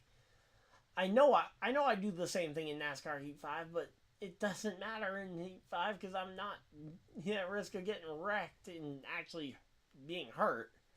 Well, with the amount of moving around that 43 is doing, I would not want to be pushing him. That's for sure. That front fender of the 52 is pretty much entirely gone at this point, as the tape job that they tried to do to fix it has just come right open, and it is not making anything easy here. So we're currently 16 laps into this final 60-lap stage, and they say that outside line is starting to form up, but the problem is you got a long way to go. Corey LaJoie is currently battling for 5th here as they are going, which means they got 4 more rows of cars to pass. The good thing is that they only have the row is only on the inside line, so they can just go around the outside, hopefully with some room, and make it work. But it certainly could be a lot harder. Could be a lot harder, could be a lot easier. Hey, Brooke, how's it going? Let's say we're cheering on Ben Rhodes there. Alright, well, hey, you know what? I'll root on Ben Rhodes with you as, oh, there goes Johnny Sauter to the outside. Puts a big block on Corey LaJoie and gets Corey LaJoie stuck on the outside as Brett Holmes goes and spins to the inside. We got caution flag flying, and oh, somebody else to the inside line. And oh no, it's Bailey Curry, the other driver involved in this one. So Bailey Curry and Brett Holmes both go for a spin. And man, that one just blew up. Let's go. So caution flag is out. Sauter, Infinger, Rhodes, the top 3. Sanchez, and it looks like Sanchez will round out your top 4. Jack Wood, Taylor Gray ends up coming home 5th across the line. Race is not over. I want to make that clear because sadly I was reading off final results. But no, at the caution flag, when the caution flag flew, Taylor Gray 5th, 6th Daniel Dye, 7th Corey LaJoie. So this caution might save Corey LaJoie actually. 8th Jack Wood, 9th Purdy, and then rounding out your top 10, it's Stuart Friesen here at the caution flag. But man, that was about the worst possible caution flag to see happen, because I was hoping that Brett Holmes was going to be able to manage the race at the lead. I mean, he'd been doing it pretty well all night long. But yeah, and then he went and got wrecked at the very end there.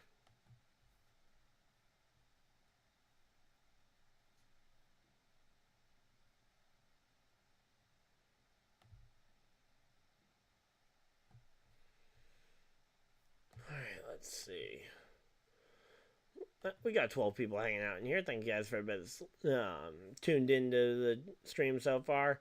Hopefully you guys are enjoying it. We are coming back. They're coming back from commercial break, and we are ready to go. Hopefully you guys are enjoying it.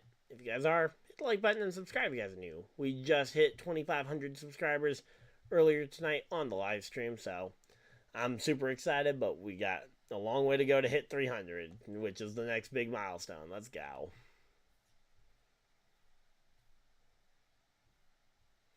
But, here we go.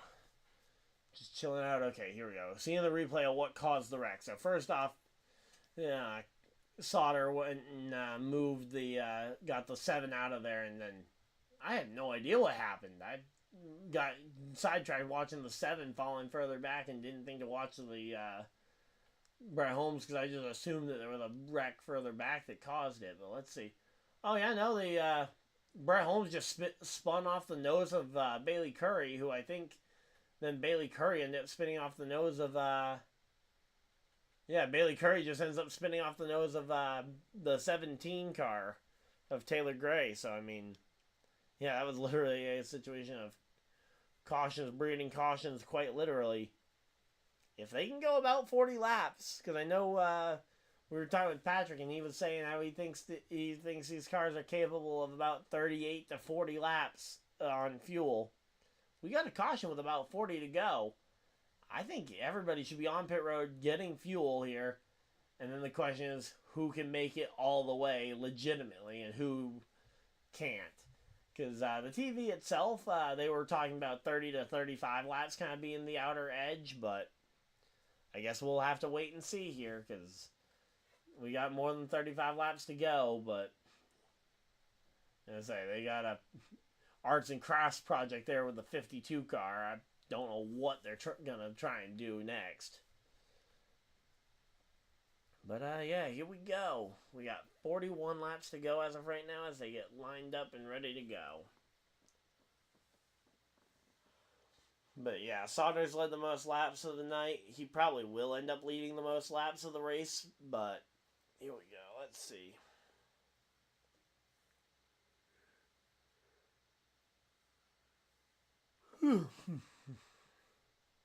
Man, yep, this race is taking a lot longer than I thought it would. I think we all thought this race was going to be over a lot earlier than it ended up being.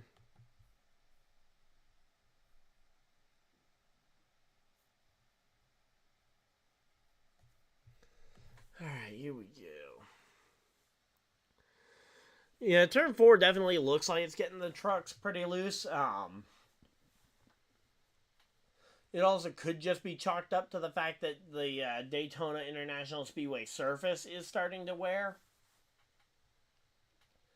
Because the rough and bumpy Daytona surface that we have now is a lot freer as well, just all the way around. I mean, we've seen Bailey Curry in the draft behind his teammate wiggling left and right several feet in both directions. We've seen Daniel Dye doing the exact same thing, and finally it looks like something ended up catching up with Brett Holmes and Bailey Curry there. So, yeah, it's definitely possible.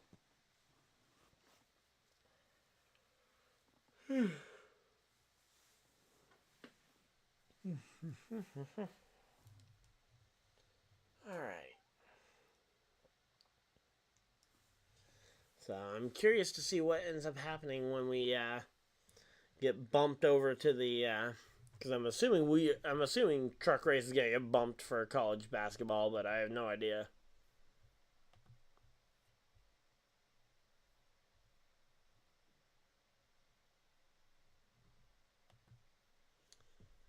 All right, here we go.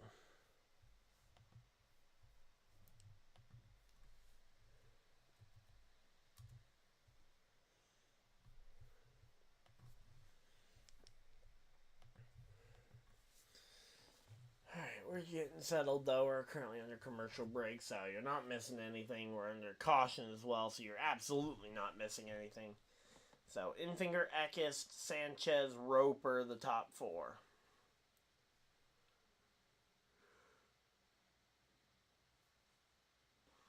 Seems like a couple of those guys might have decided to opt for a late pit stop to try and offset themselves by a lap or two on fuel.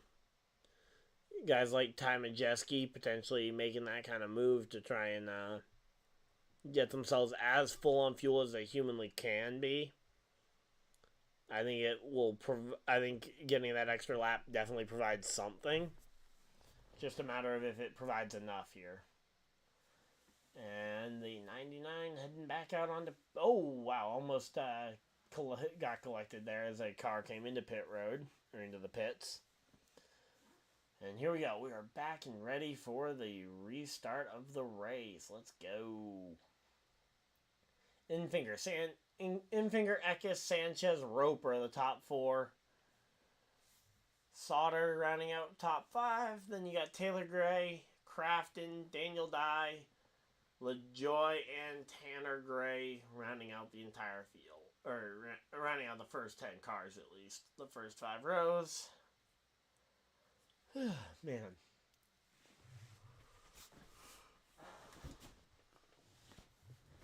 Alright, here we go. Pace lights are off on the pace car, and the pace truck will be moving down towards pit road here momentarily, and yep, pace truck dives for cover and leaves the field in the hands of Grant Infinger and Johnny Sauter on the front row. Wow, Sauter picked up a lot of spots by taking that top line. Here we go. Green, green, green. Green flag's out. And Sanchez. Or, no, wait, no, is that Sanchez? That's not Sanchez on the front. Oh, that is Sanchez on the front row. What?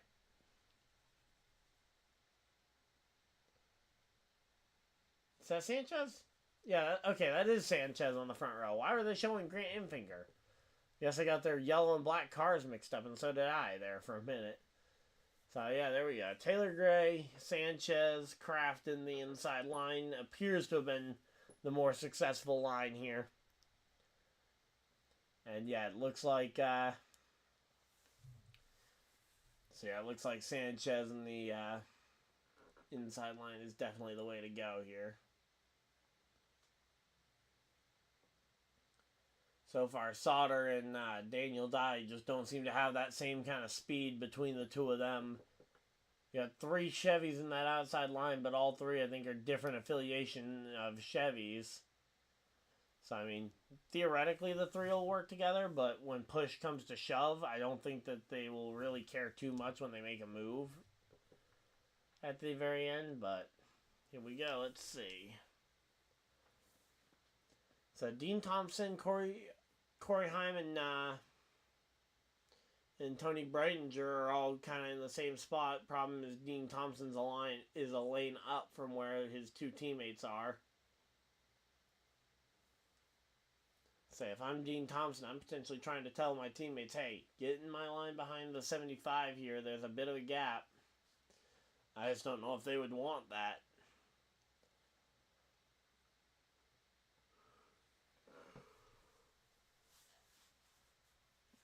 Alright, here we go. Number 2 of Sanchez has taken the lead and now can start to block both lanes down the back straightaway if they so choose.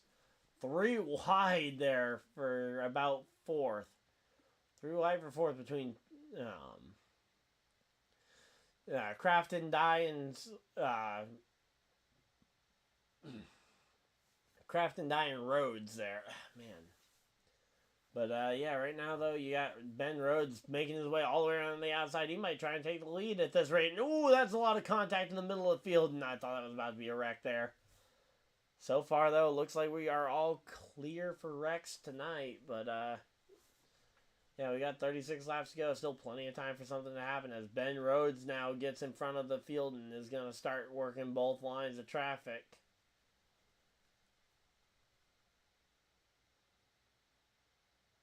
There we go. So now Rhodes has gotten in front of the 19 car here. And there we go. The 19 truck pushes the 99 well past the 2 of Sanchez. I don't know what happened there, but the 19 just got a massive surge of speed and just shoved the 99 all the way to the front, well ahead of anybody else's expectations there. And, yeah, we got ourselves a 3-wide battle further back, but right now it's starting to get a single file line looking out front.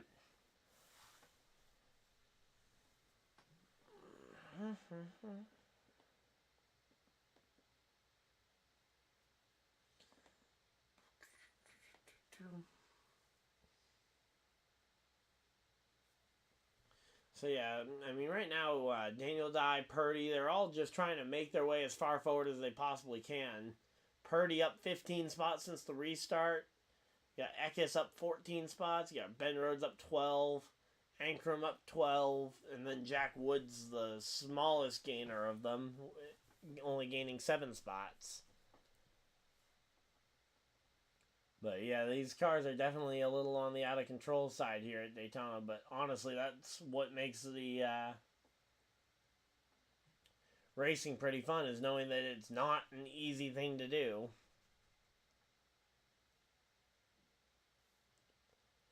Alright, here we go, here we go.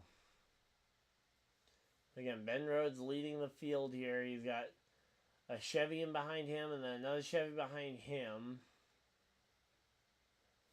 And I say, theoretically, if all the Chevys work together, they could absolutely decimate the entire field, considering all the Thor Sport trucks are Fords, and that's about all the Fords that the Truck Series has.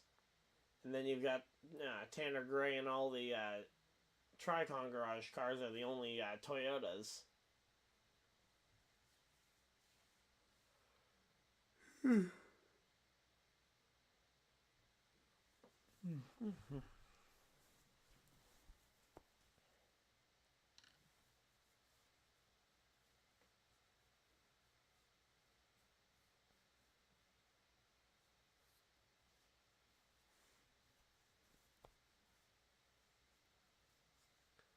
Alright, so they're doing Crank It Up right now. And say things have kind of mellowed out for the moment. Ben Rhodes taking the lead, kind of just stopped out the hope of seeing some other cars kind of pass here for a moment. I'm going to try and trying to clean my glasses with a shirt that's a little bit better for cleaning them.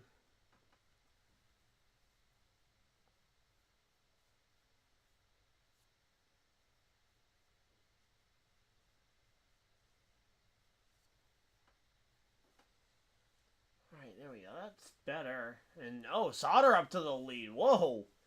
Sauter in that outside line came charging the moment I started cleaning my glasses here. So there we go. Sauter, Ankrum, and Eckes kind of battling it out here. Sauter and Ankrum on the top side. You got Eckes and Rhodes on the inside. Then you got Sanchez, Purdy, Taylor Gray. I mean, you got a lot of names up here that we've seen before. And surprisingly, Chase Purdy doesn't have a single person who thinks he's going to win this race at the end of it. So far, based on the poll in the chat, so... Let's say, could we see Chase Purdy potentially go up here and shock literally everybody, which I think is kind of the par for Daytona, but it's kind of the thing where it's like, okay, how many times can Daytona shock us in a row, and then for it to still be a shocker when a new driver goes and gets a win there, or a driver who doesn't typically race at the front? Like, how often can it really be a surprise win before it kind of stops being a surprise? Kind of like the Daytona 500, where we've had, like, I think the last 4 were first-time winners, if I remember correctly. And, oh, here we go, coming down pit road. Who is this? Is this Ben Rhodes coming down for something? Yeah, that's Ben Rhodes on pit road here. Let's see. Coming back from commercial break. And yeah, Ben Rhodes has something wrong with his car, because there's no reason to be on...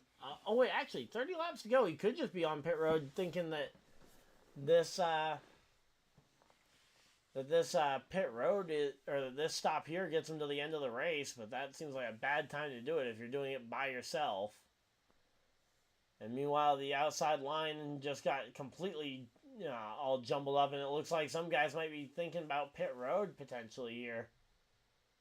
None of them in the front few opted to pit here, but there we go.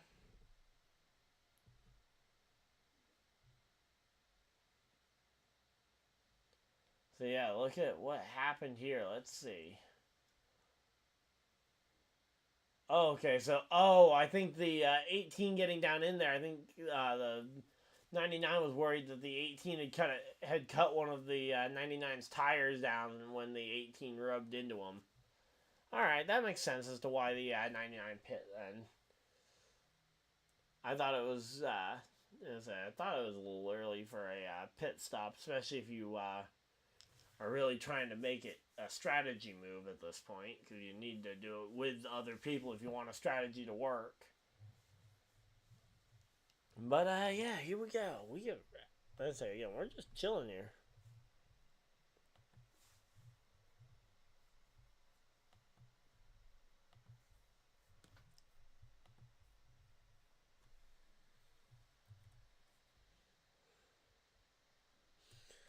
All right, here we go.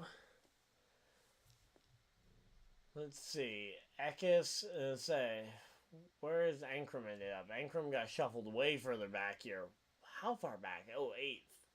Oh, that's, okay, that's Rhodes that went right up the middle there. He's trying to get up to speed. Oh, yep, there's Ben Rhodes around. Ben Rhodes is around, and that's going to collect somebody. I think that might be tannergray and a bunch of other cars scattered to avoid him. There we go. Yep, that just woke everybody up, I think. And, yeah, is Ben Rhodes aware he hasn't won the race yet? It looked like he was trying to do burnouts there, and LaJoie and Purdy ended up 1-2 after all that. How on earth do you end up 1-2 with a teammate like that?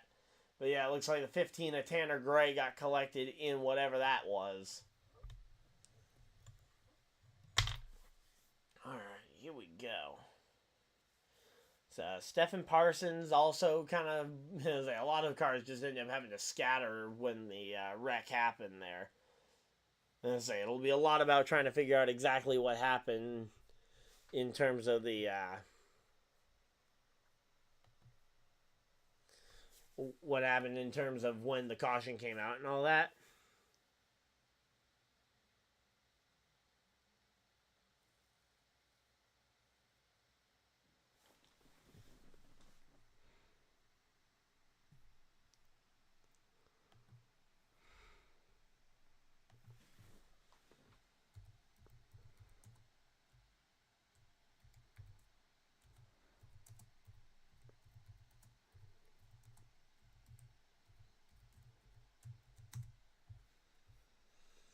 Alright, there we go.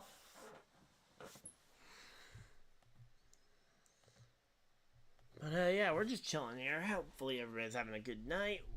We're just trying to chill in here. I know Brooks not having a great time because that was Ben Rhodes that just went around. Crafton is still in the mix, so Crafton theoretically could get back up in the mix. But yeah, certainly not what you wanted to see if you're a Ben Rhodes fan, nor if you're a tannergray fan. Although I don't know how many fans tannergray necessarily has. But yeah, he just started losing it. Oh, and he also makes a little bit of contact with Tony Breidinger, who I guarantee is going to be on pit road for tires. Although I think every team is going to be on pit road just for to top off on fuel to make sure that they can make it. Even though I think they should be safe with the amount of saving that they could have done throughout this one.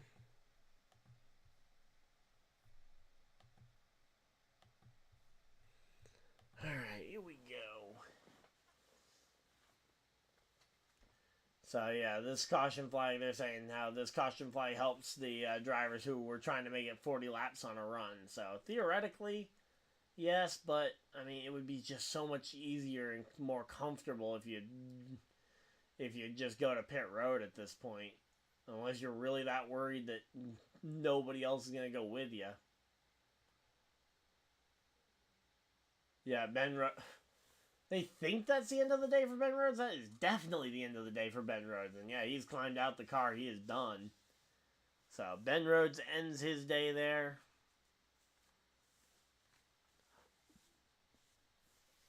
Curious to see what the two Spire Motorsports trucks end up doing at the front of the field here. It is encouraging seeing Spire Motorsports actually be a competitive team in at least some division of NASCAR, even if their Cup program still seems like it's a little behind the pace of every other Cup team. But yeah, there we go. And yeah, the tire going down just killed the 99. So they even came to pit road out of caution, thinking that they were gonna blow a tire, and then they still come out and blow a tire. Makes no sense. I thought the whole point of pitting there was to not bring out a caution because you were changing the tires you were worried about. All right, well, here we go.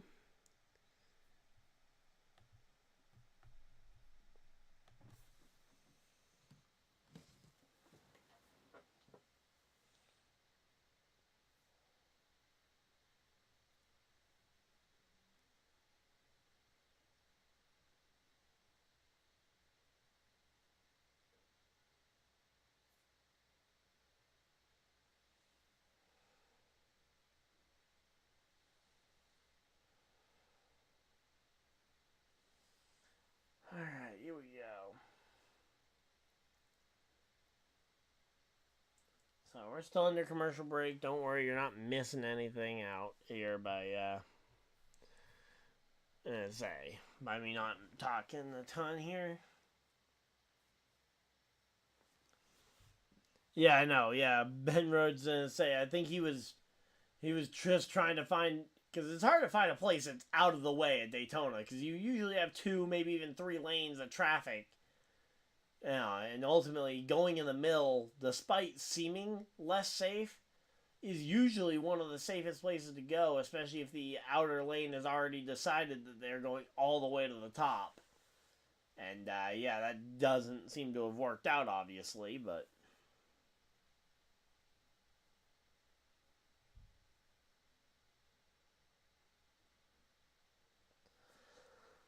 alright, here we go.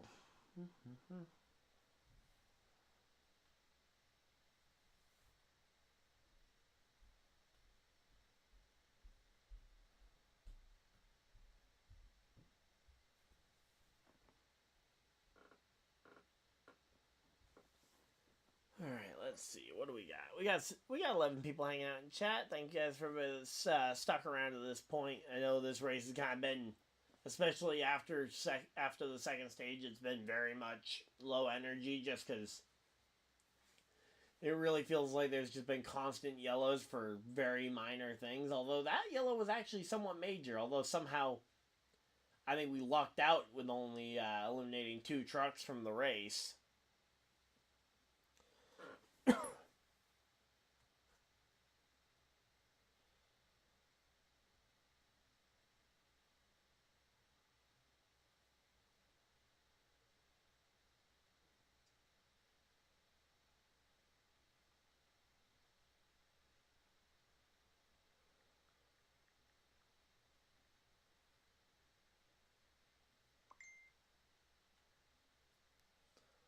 Alright, there we go, and we're back from commercial break, and yep, they're pushing Ben Rhodes' car through the garage.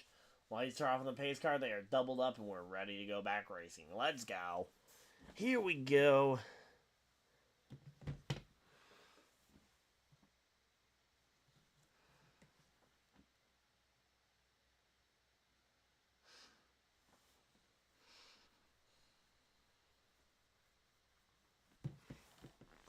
Are we on the record for most cautions since 2019? I don't think so. I'll look it up once we get this thing racing. I want to see this restart though first. Here we go. Green, green, green. Green flag's out. Pace car dove for cover, and we got the front 2 trucks going out there. We got 2 trucks teammates on the inside line. Oh, and that was some big wiggles there from Chase Purdy. Ends up giving the outside line a ton of momentum here, and now you've got the 2 and the 19 that can go ahead and block, and now you got the 17 of Taylor Gray as well. And man, Purdy just kind of messed that one up for the 2-car tandem of the 2 Spire cars who had control of the race going into this.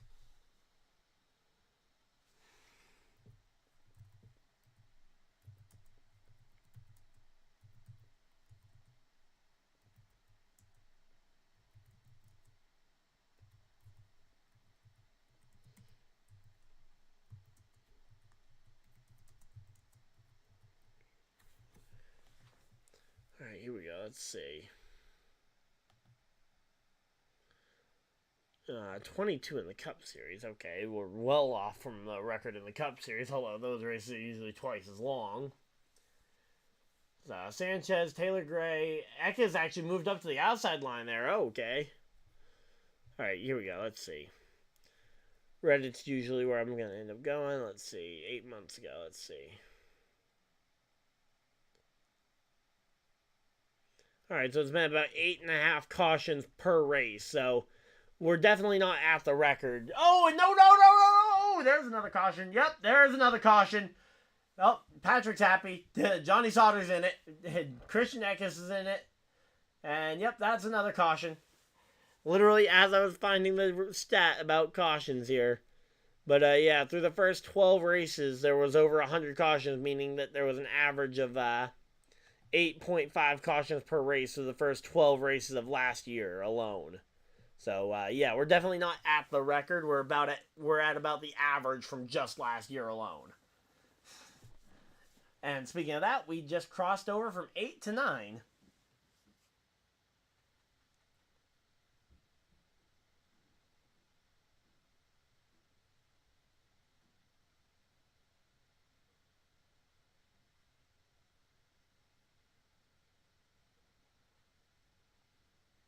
Alright, there we go.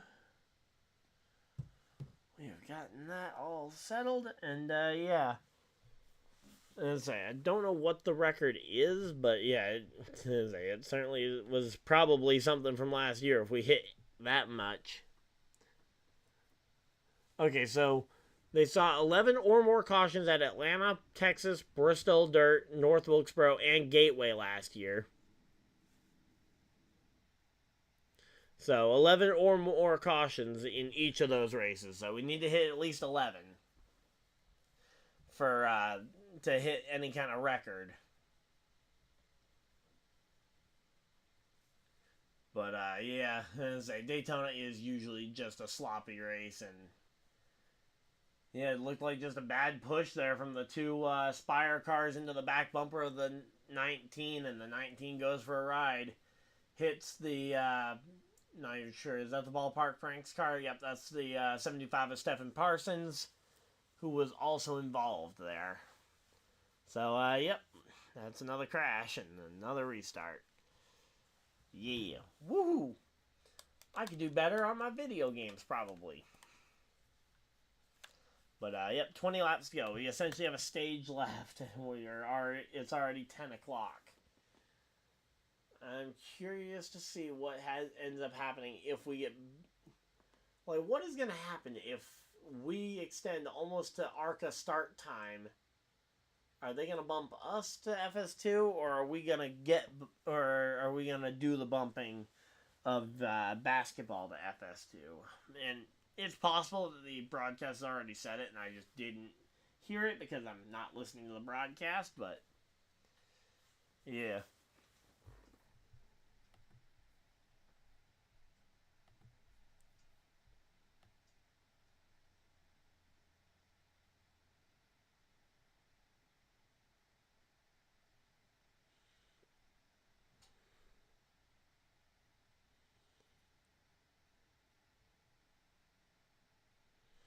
But, yeah, I mean, the fact that the caution flags come from the stages, too, certainly doesn't help the number. Help keep the number low, but, yeah.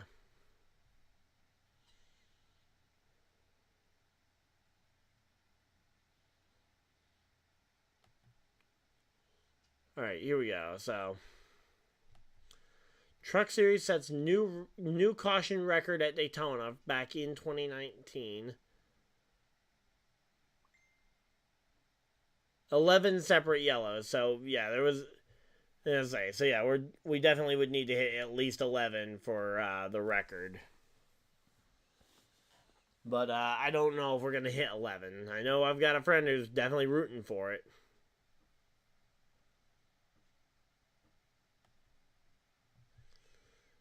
Yeah, I got a friend who needs 2 more yellows for his thing to hit, but I don't know if that's going to end up happening here. But, yeah, here we go. But, yeah, they're just showing more replays of this, and... Oh, I know, this is a replay of something else earlier, with, Ben Rhodes out front. They were interviewing Ben Rhodes. Okay, that's why they were talking, but they were showing Ben Rhodes something that caused his wreck, probably. But, yep, 19 laps to go. 19 more times around. So, we've had a lot of lead changes, though. 22 lead changes amongst 11 different leaders. It's actually been a pretty active race in terms of the battle at the front of the field. But, yeah, so far, though, Nick Sanchez, Taylor Gray, they are going to share the front row, it looks like. With LaJoie and Purdy, they are going to probably choose, if I'm them, I would choose behind, assuming that those two take the front row, I would line both of us up behind Sanchez and be like, hey, Sanchez, we will work with you, you work with us. Let's get this going, and let's leave the Toyota behind. Now, I have no idea if that's actually what they would do or not, but I could see those two at least trying to work that deal out. And now they're showing another replay of the crash, probably as we go to commercial break. So, LaJoie is so bad? Are you saying bad, or did you mean to say mad? Because I could see him being mad at either himself or anything else. Or are you saying bad because he ended up wrecking the 19? Because I think that was as much on the 19 there, because we've seen so many situations where guys get loose and there's just no way for people to back up. Because, yeah, I say, we've seen that exact same type of wreck happen with like 6 different people pushing, so it's definitely not a LaJoie issue, I don't think. LaJoie could definitely have been part of the issue, but I say, it definitely seems to be something more than just a LaJoie issue.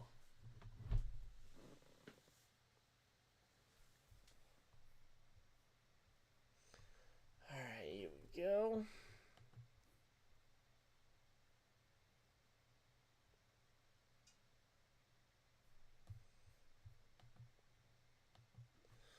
So yeah, we're just chilling here. Let's see. Are you for or against stage racing? I'm for stage racing in the general sense. I like the fact that if I get wrecked out on lap 99 or on lap 199 of the Daytona 500, I still have something to prove that, hey, I led 190-something laps of this race. Now, if you ask me about the stage caution specifically, I'm intrigued in the idea of seeing what the races would look like if we didn't throw the cautions and we only awarded the points. But I definitely like the idea of awarding the points mid-race, giving people more interest in the middle of the race, and giving the drivers something if they get crashed out with 2 laps to go. Rather than being like, oh, you ran all day at the front of the field. Okay, good. You didn't finish it. So, that's probably the best way I could say my opinion on stage racing, because it is definitely a complex situation. I especially think the stage cautions needed to be gone from the road courses, because I think the road courses, it just artificially gimmicked up the strategy way too much. NASCAR Truck Series is about to end up with 2019. Is about to end up 2019 with this many cautions. I mean, again, I don't think the record for cautions in a truck race is set back in 2018. Was set in 2019, because I think last year we had, based on that Reddit post I was reading, we had races last year that had more than 11 cautions. So I think the record is higher than that, but yeah, we are close. We're 2 cautions away from that 2019 Daytona race. Yeah, and maybe if you're just talking about Daytona caution counts, then yeah, I think we are pretty much we're closing in on the record, but yeah.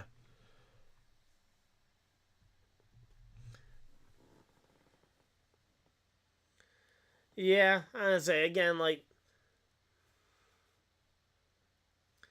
yeah, stop counting the laps. I mean, I understand that, especially, like, trying to get more laps of racing.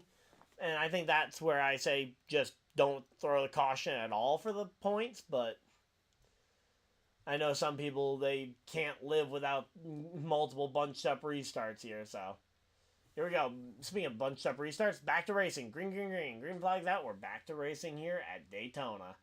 And the front two ended up both choosing the inside line. So the Purdy and LaJoie were able to choose that outside line together. But once again, Purdy has no rear grip and no ability to push LaJoie.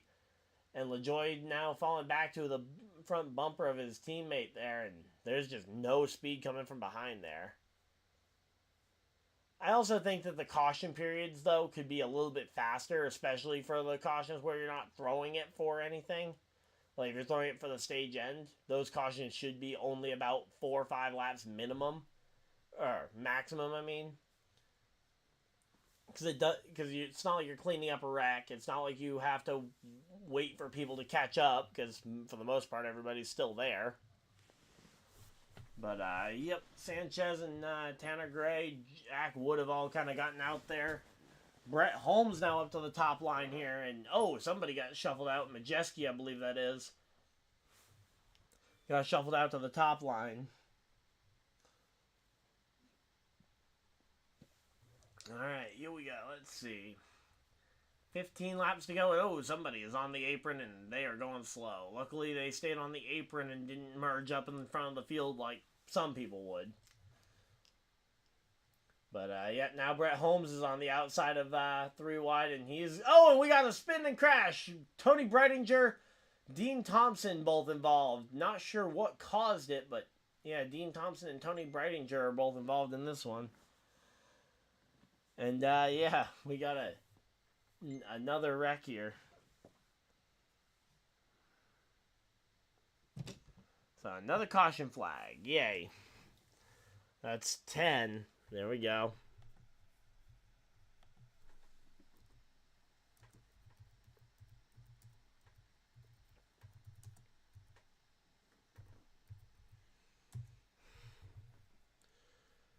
Alright, here we go.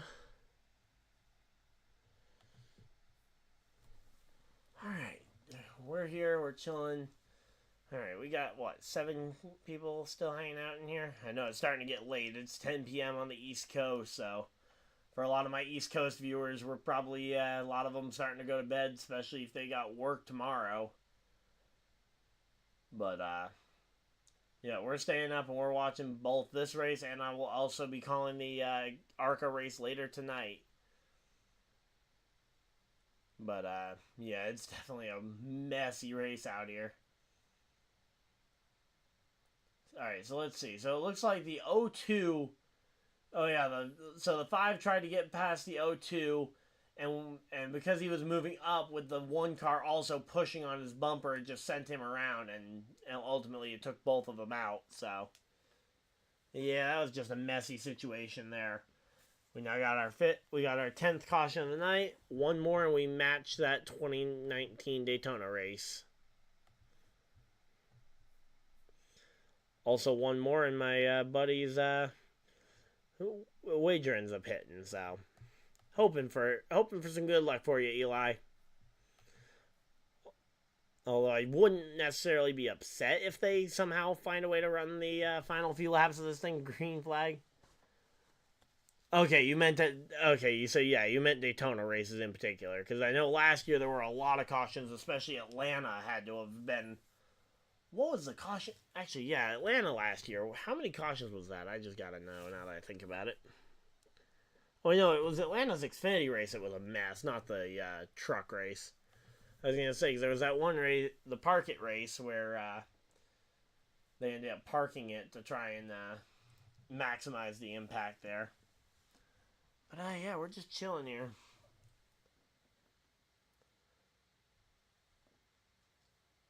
But yep, let's see. Definitely setting the bar high for the season for how many cautions we can possibly get in a single race.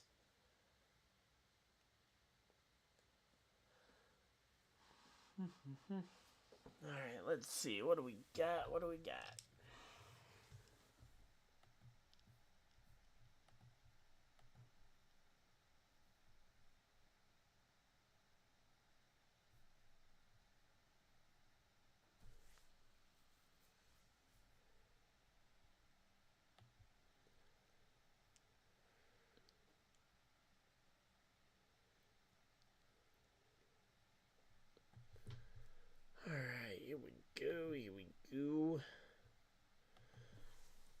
We're doing all right though. It's late, but we're doing all right. I wish I had some more water. Gonna definitely go and pick up a another case for the basement here. And okay, they're showing New Mexico versus San Diego State basketball. Hopefully, they're not gonna bump us to FS2 for that in the middle of this, especially where we've only got like 10 laps to go. Yep, so we got New Mexico versus San Diego State University for college basketball. And the Xfinity race is going to be entirely on FS2, probably, at this point.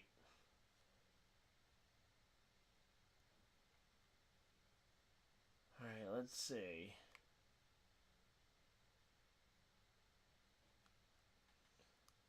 So, again, hopefully we're hoping we don't get bounced from the, I'm hoping that we don't get bounced from, whatchamacallit, what is it called? Hoping we don't get bounced from FS1 for the truck race. For the Xfinity, or for the ARCA race, I've got a plan, but for the truck race, I'm hoping we don't get it bumped. Let's see.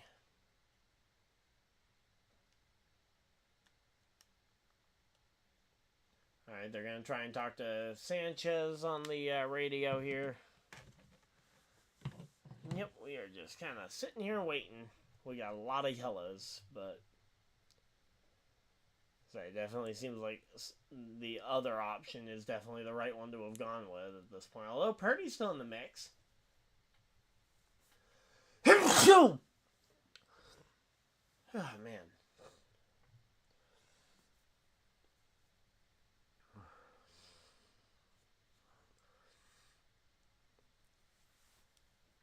Alright, let's see. So, Taylor Gray, again, we're waiting to see what they end up choosing when they get the choose cone here. Rajah Caruth is up in the mix as well, so theoretically all three Spire Motorsports cars could be in the fight here at the end. Could Rajah Caruth end up winning his first career truck race here tonight? That'd be cool. Certainly be something I'd be interested in seeing. And here we go, let's see.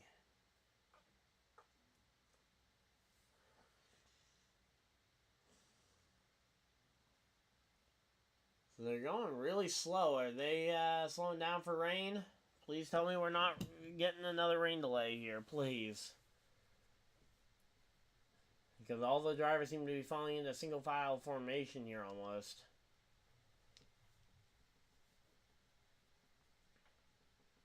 But here we go. Let's see.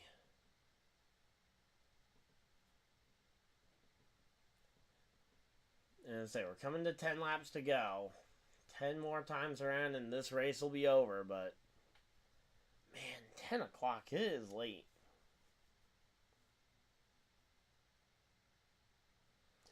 Say, if they just pace around to the end of this race, I mean, that'd be funny, but, you know, as I say, we do have overtime available, so.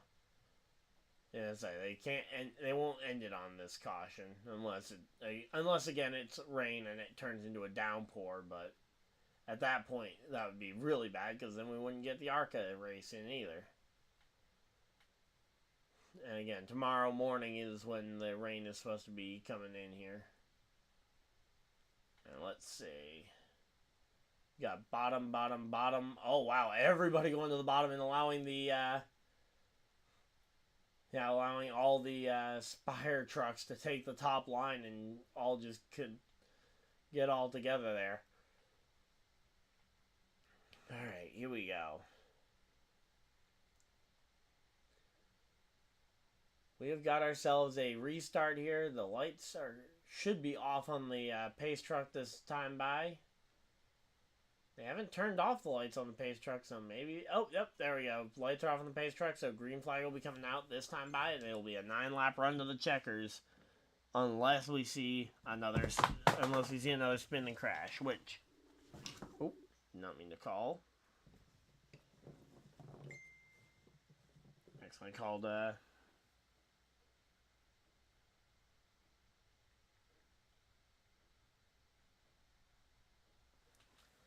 Drop my phone there, and we're back. So they're showing replays of the of a bunch of the wrecks that we've seen the last couple of restarts here, and gotta be careful here because it could still be a caution. As I say, there's no guarantee that we are done with cautions at this point. But here we go. Let's see.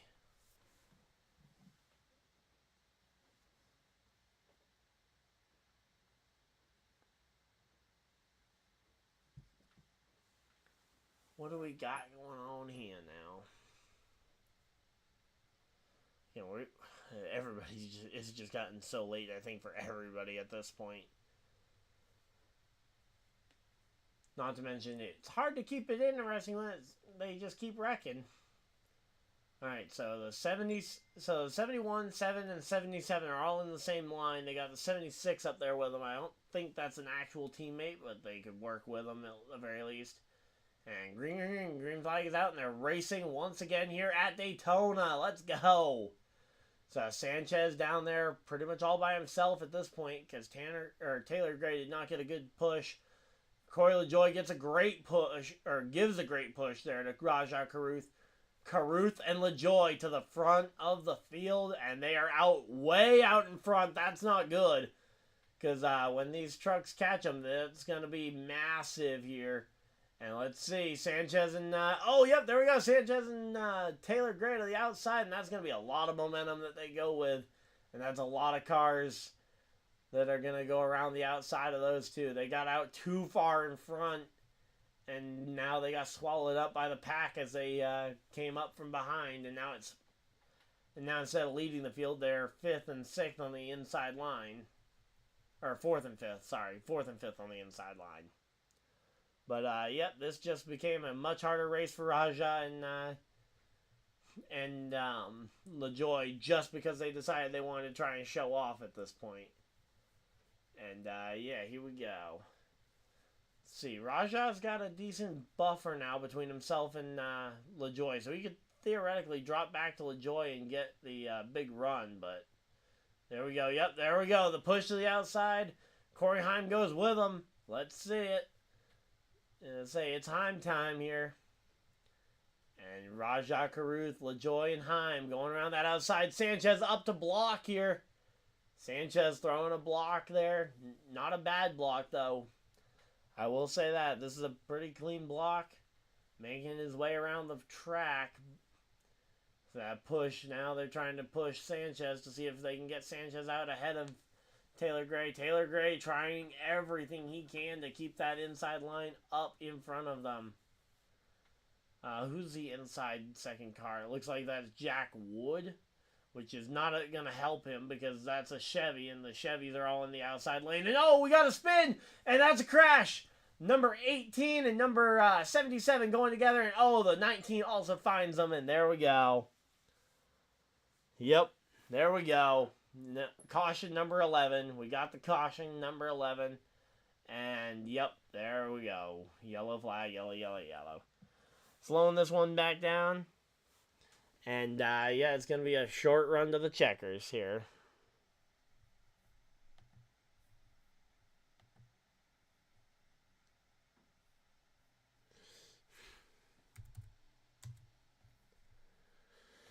Alright, here we go.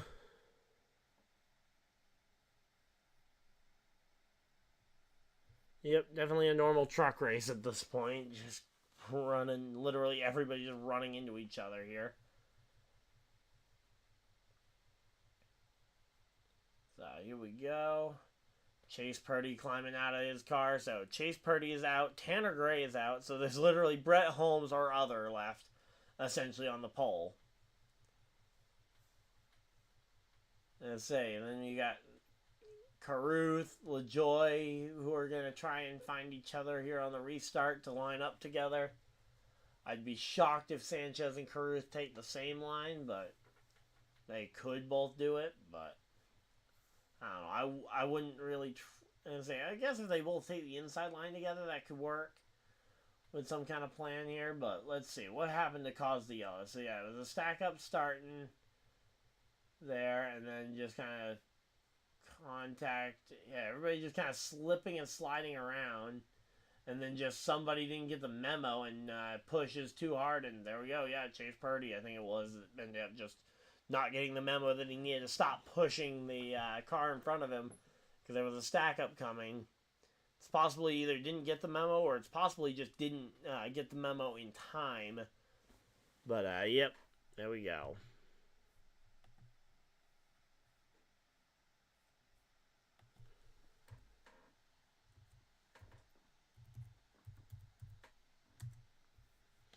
Alright, here we go.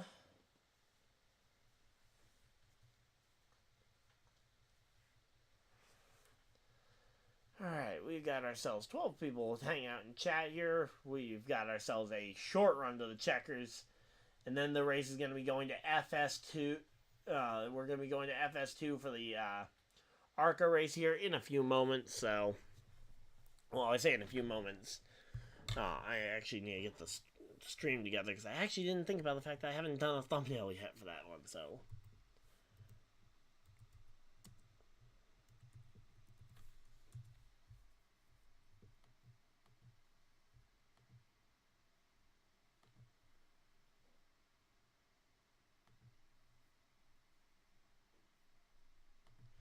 alright, here we go.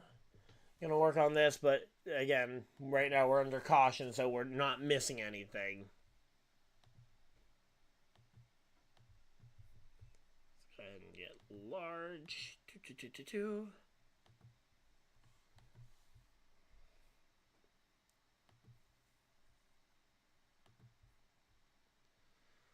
Alright, here we go. So yeah, so a lot of cars just kind of, say 3 cars going through the grass. Actually, Timmy Hill also going through the grass there. That made 4 cars. That's one that we didn't see earlier.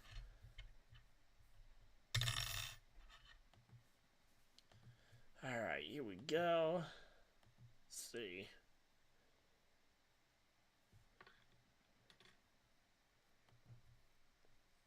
Alright, so yeah, again, we're just chilling here. Again, we're under caution, so we're not missing much, but we'll be back in a few moments.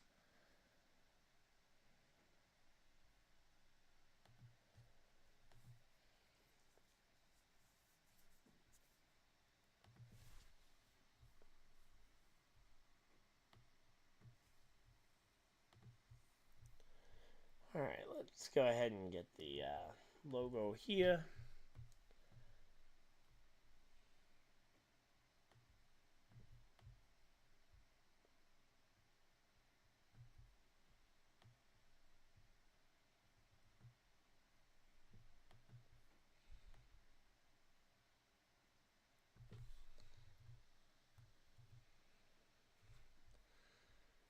Alright, there we go.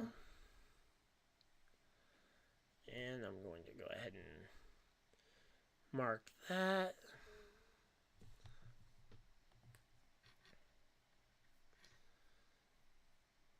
Alright guys, again, I'm just working on the thumbnail for the next stream because we're going to be streaming the ARCA race as well, so don't worry guys, I will keep an eye for when we go back racing, so I'm not missing it.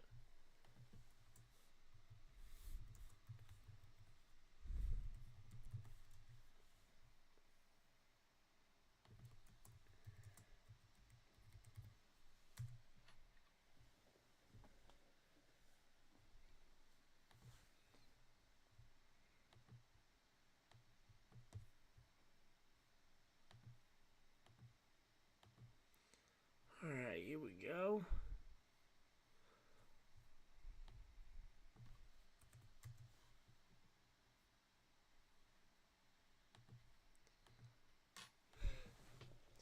Man, is there not...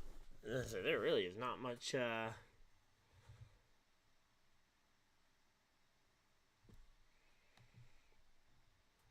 for, pictures here. Let's see, is this... Okay, so yeah, that was from last year. Okay, the paint schemes just look like they're 12 years old. Alright.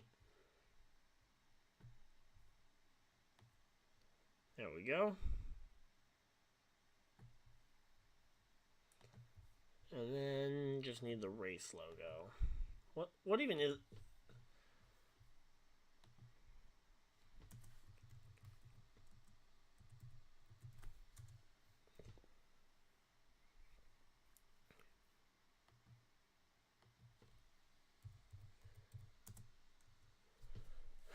trying to remember what the name of the race even is. It's the... What is it? The Sioux?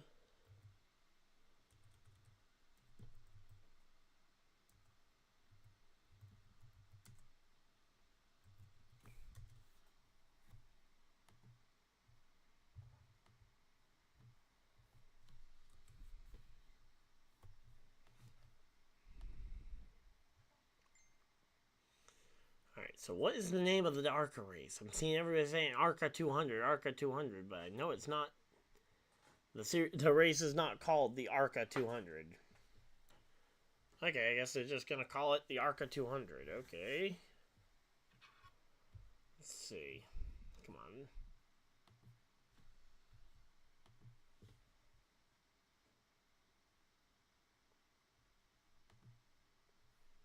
Alright. Oh, and we're back from commercial break. Okay, well, I'll be back over there momentarily. Let's see.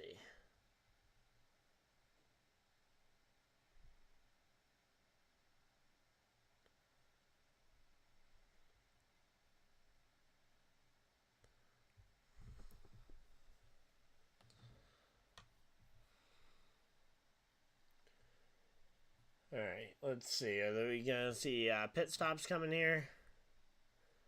Yeah, we're tied for the number of cautions at Daytona. I know, yep. Yeah, that last caution ties us for it.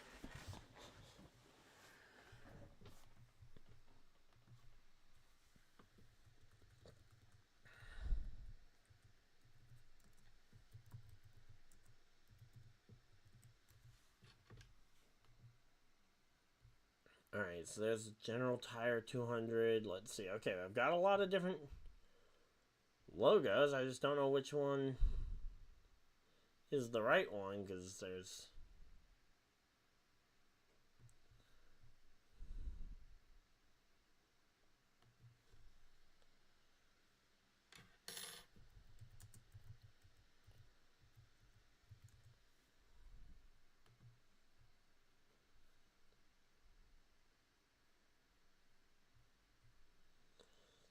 Literally can't find anything with the name of the race. Like, come on.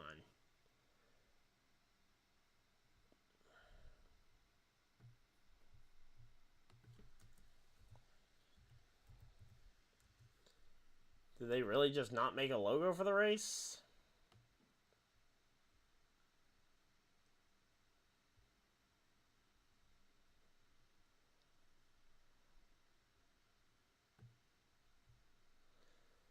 Alright, here we go. They're choosing inside and outside. We got Sanchez, Caruth.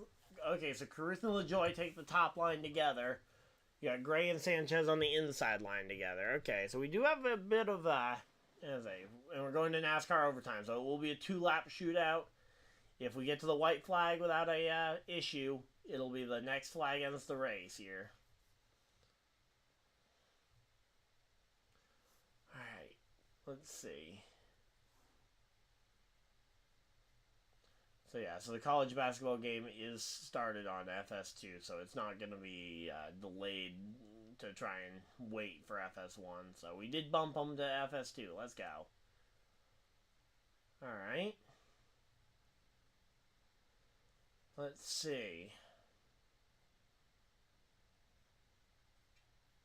So they're talking with the team communications, talking about what Sanchez wants to do here. Not sure what the plan is going to be, but I think you got to basically just hope and pray that you can push hard enough to take this win. Because I don't think we're done with cautions. I think you're going to see the pushing and shoving getting more intense, and these guys aren't going to be ready to handle the intense shoving that they're going to be doing.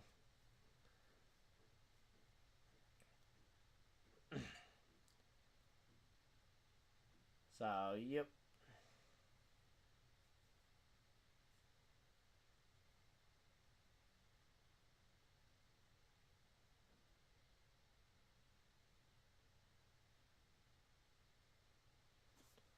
Alright, they're all shaking themselves out. Pace truck dives for cover here, leaving the field in the hands of Sanchez and Caruth. Let's see it. Green.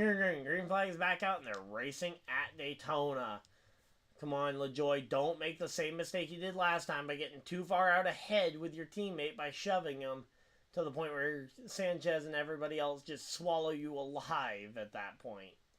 So here we go. Caruth and, alright, there we go. Caruth and LaJoie making a good move around the outside. Not yet to the back straightaway, and they're already making some moves. Little loose there, but they do get down the back straightaway safely.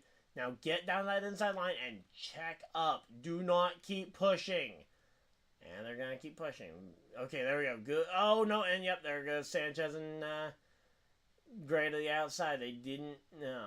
They weren't going to play ball with with them trying to back up to them. And now Sanchez is going to try and get down in front to block here as they come to the white flag. 1 lap to go. One more time around, and we will see the white flag being waved. And let's see, can Sanchez win his first career NASCAR Truck Series race? Can somebody else find a way around? Oh no, oh. Corey Heim almost just went right around beside Corey LaJoie. And oh, yep, there's the wreck, and Sanchez wins. And oh, somebody's up and over. Oh, no. Taylor Gray is up and over at Daytona, and there's a big wreck down the back straightaway, and we're going to be, as I say, they're going to be here for a while here. There's a big wreck, yep.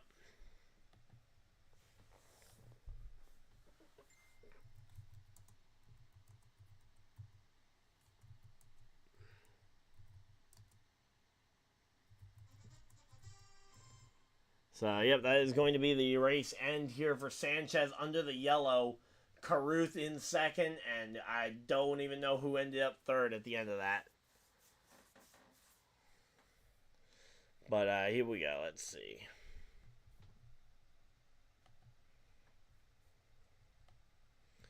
Okay, I'm just seeing it called the Daytona ARCA 200. Let's see if I can find a logo for it real quick here.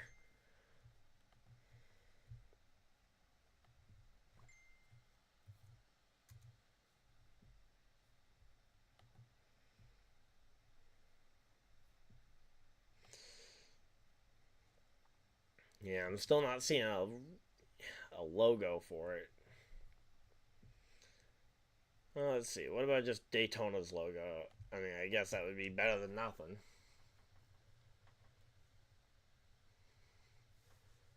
But, yep. So, say the 12th caution comes out, and the yellow flag will end the race. Taylor Gray, lucky. As I say, we're glad to see him getting out of the car.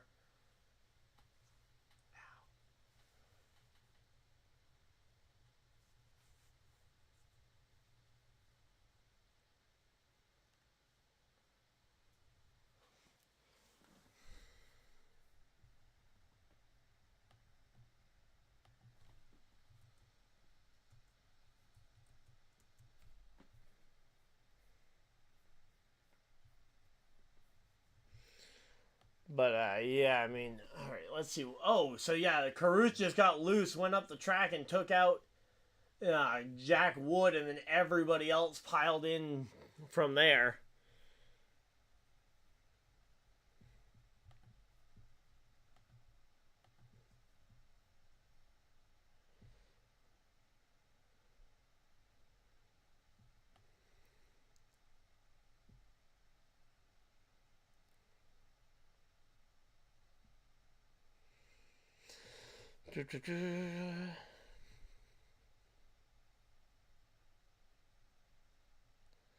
Yeah, I'm not seeing any logo here, but yeah, they're showing the replays and stuff. Man, those wrecks are always scary to see, and you're glad to see them end well when they do, but when they end poorly, you always get a little worried here.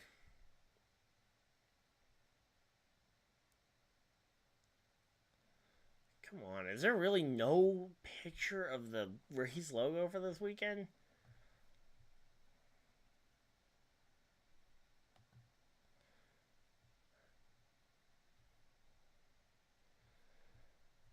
Alright, you know what? I got an idea on how I can make this work here.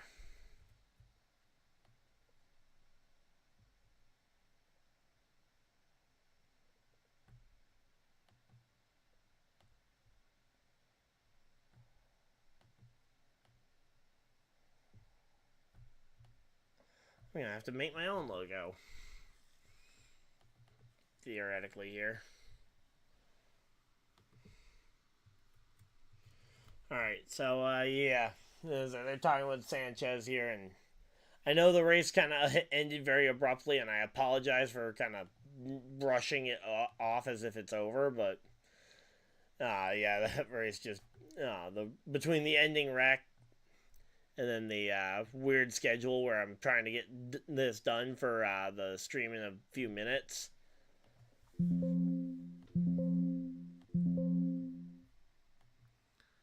Alright, here we go. Let's go ahead and drop that down there. So weird having to try and create a logo for a race when I know there's got to be a logo out there.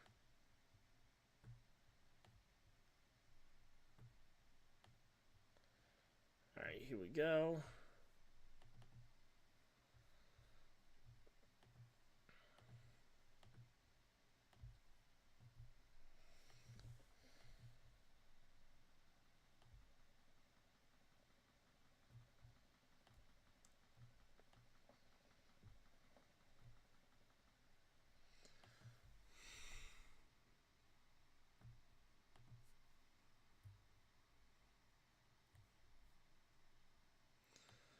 Alright, here we go.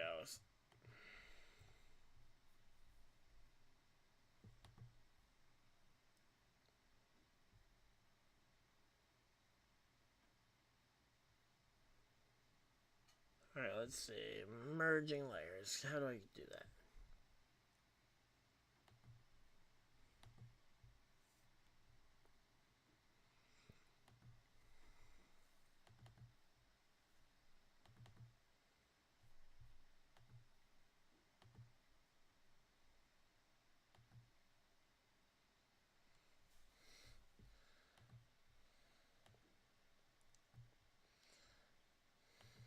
Alright, it's as close as it's gonna get. It's not pretty, but...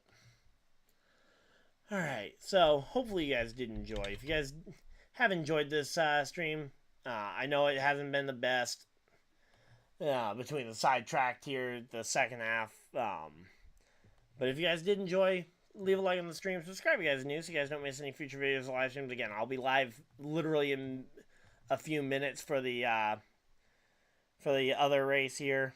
But, yeah, again, I'm just sidetracked trying to get this done. And, man, that is just a massive wreck.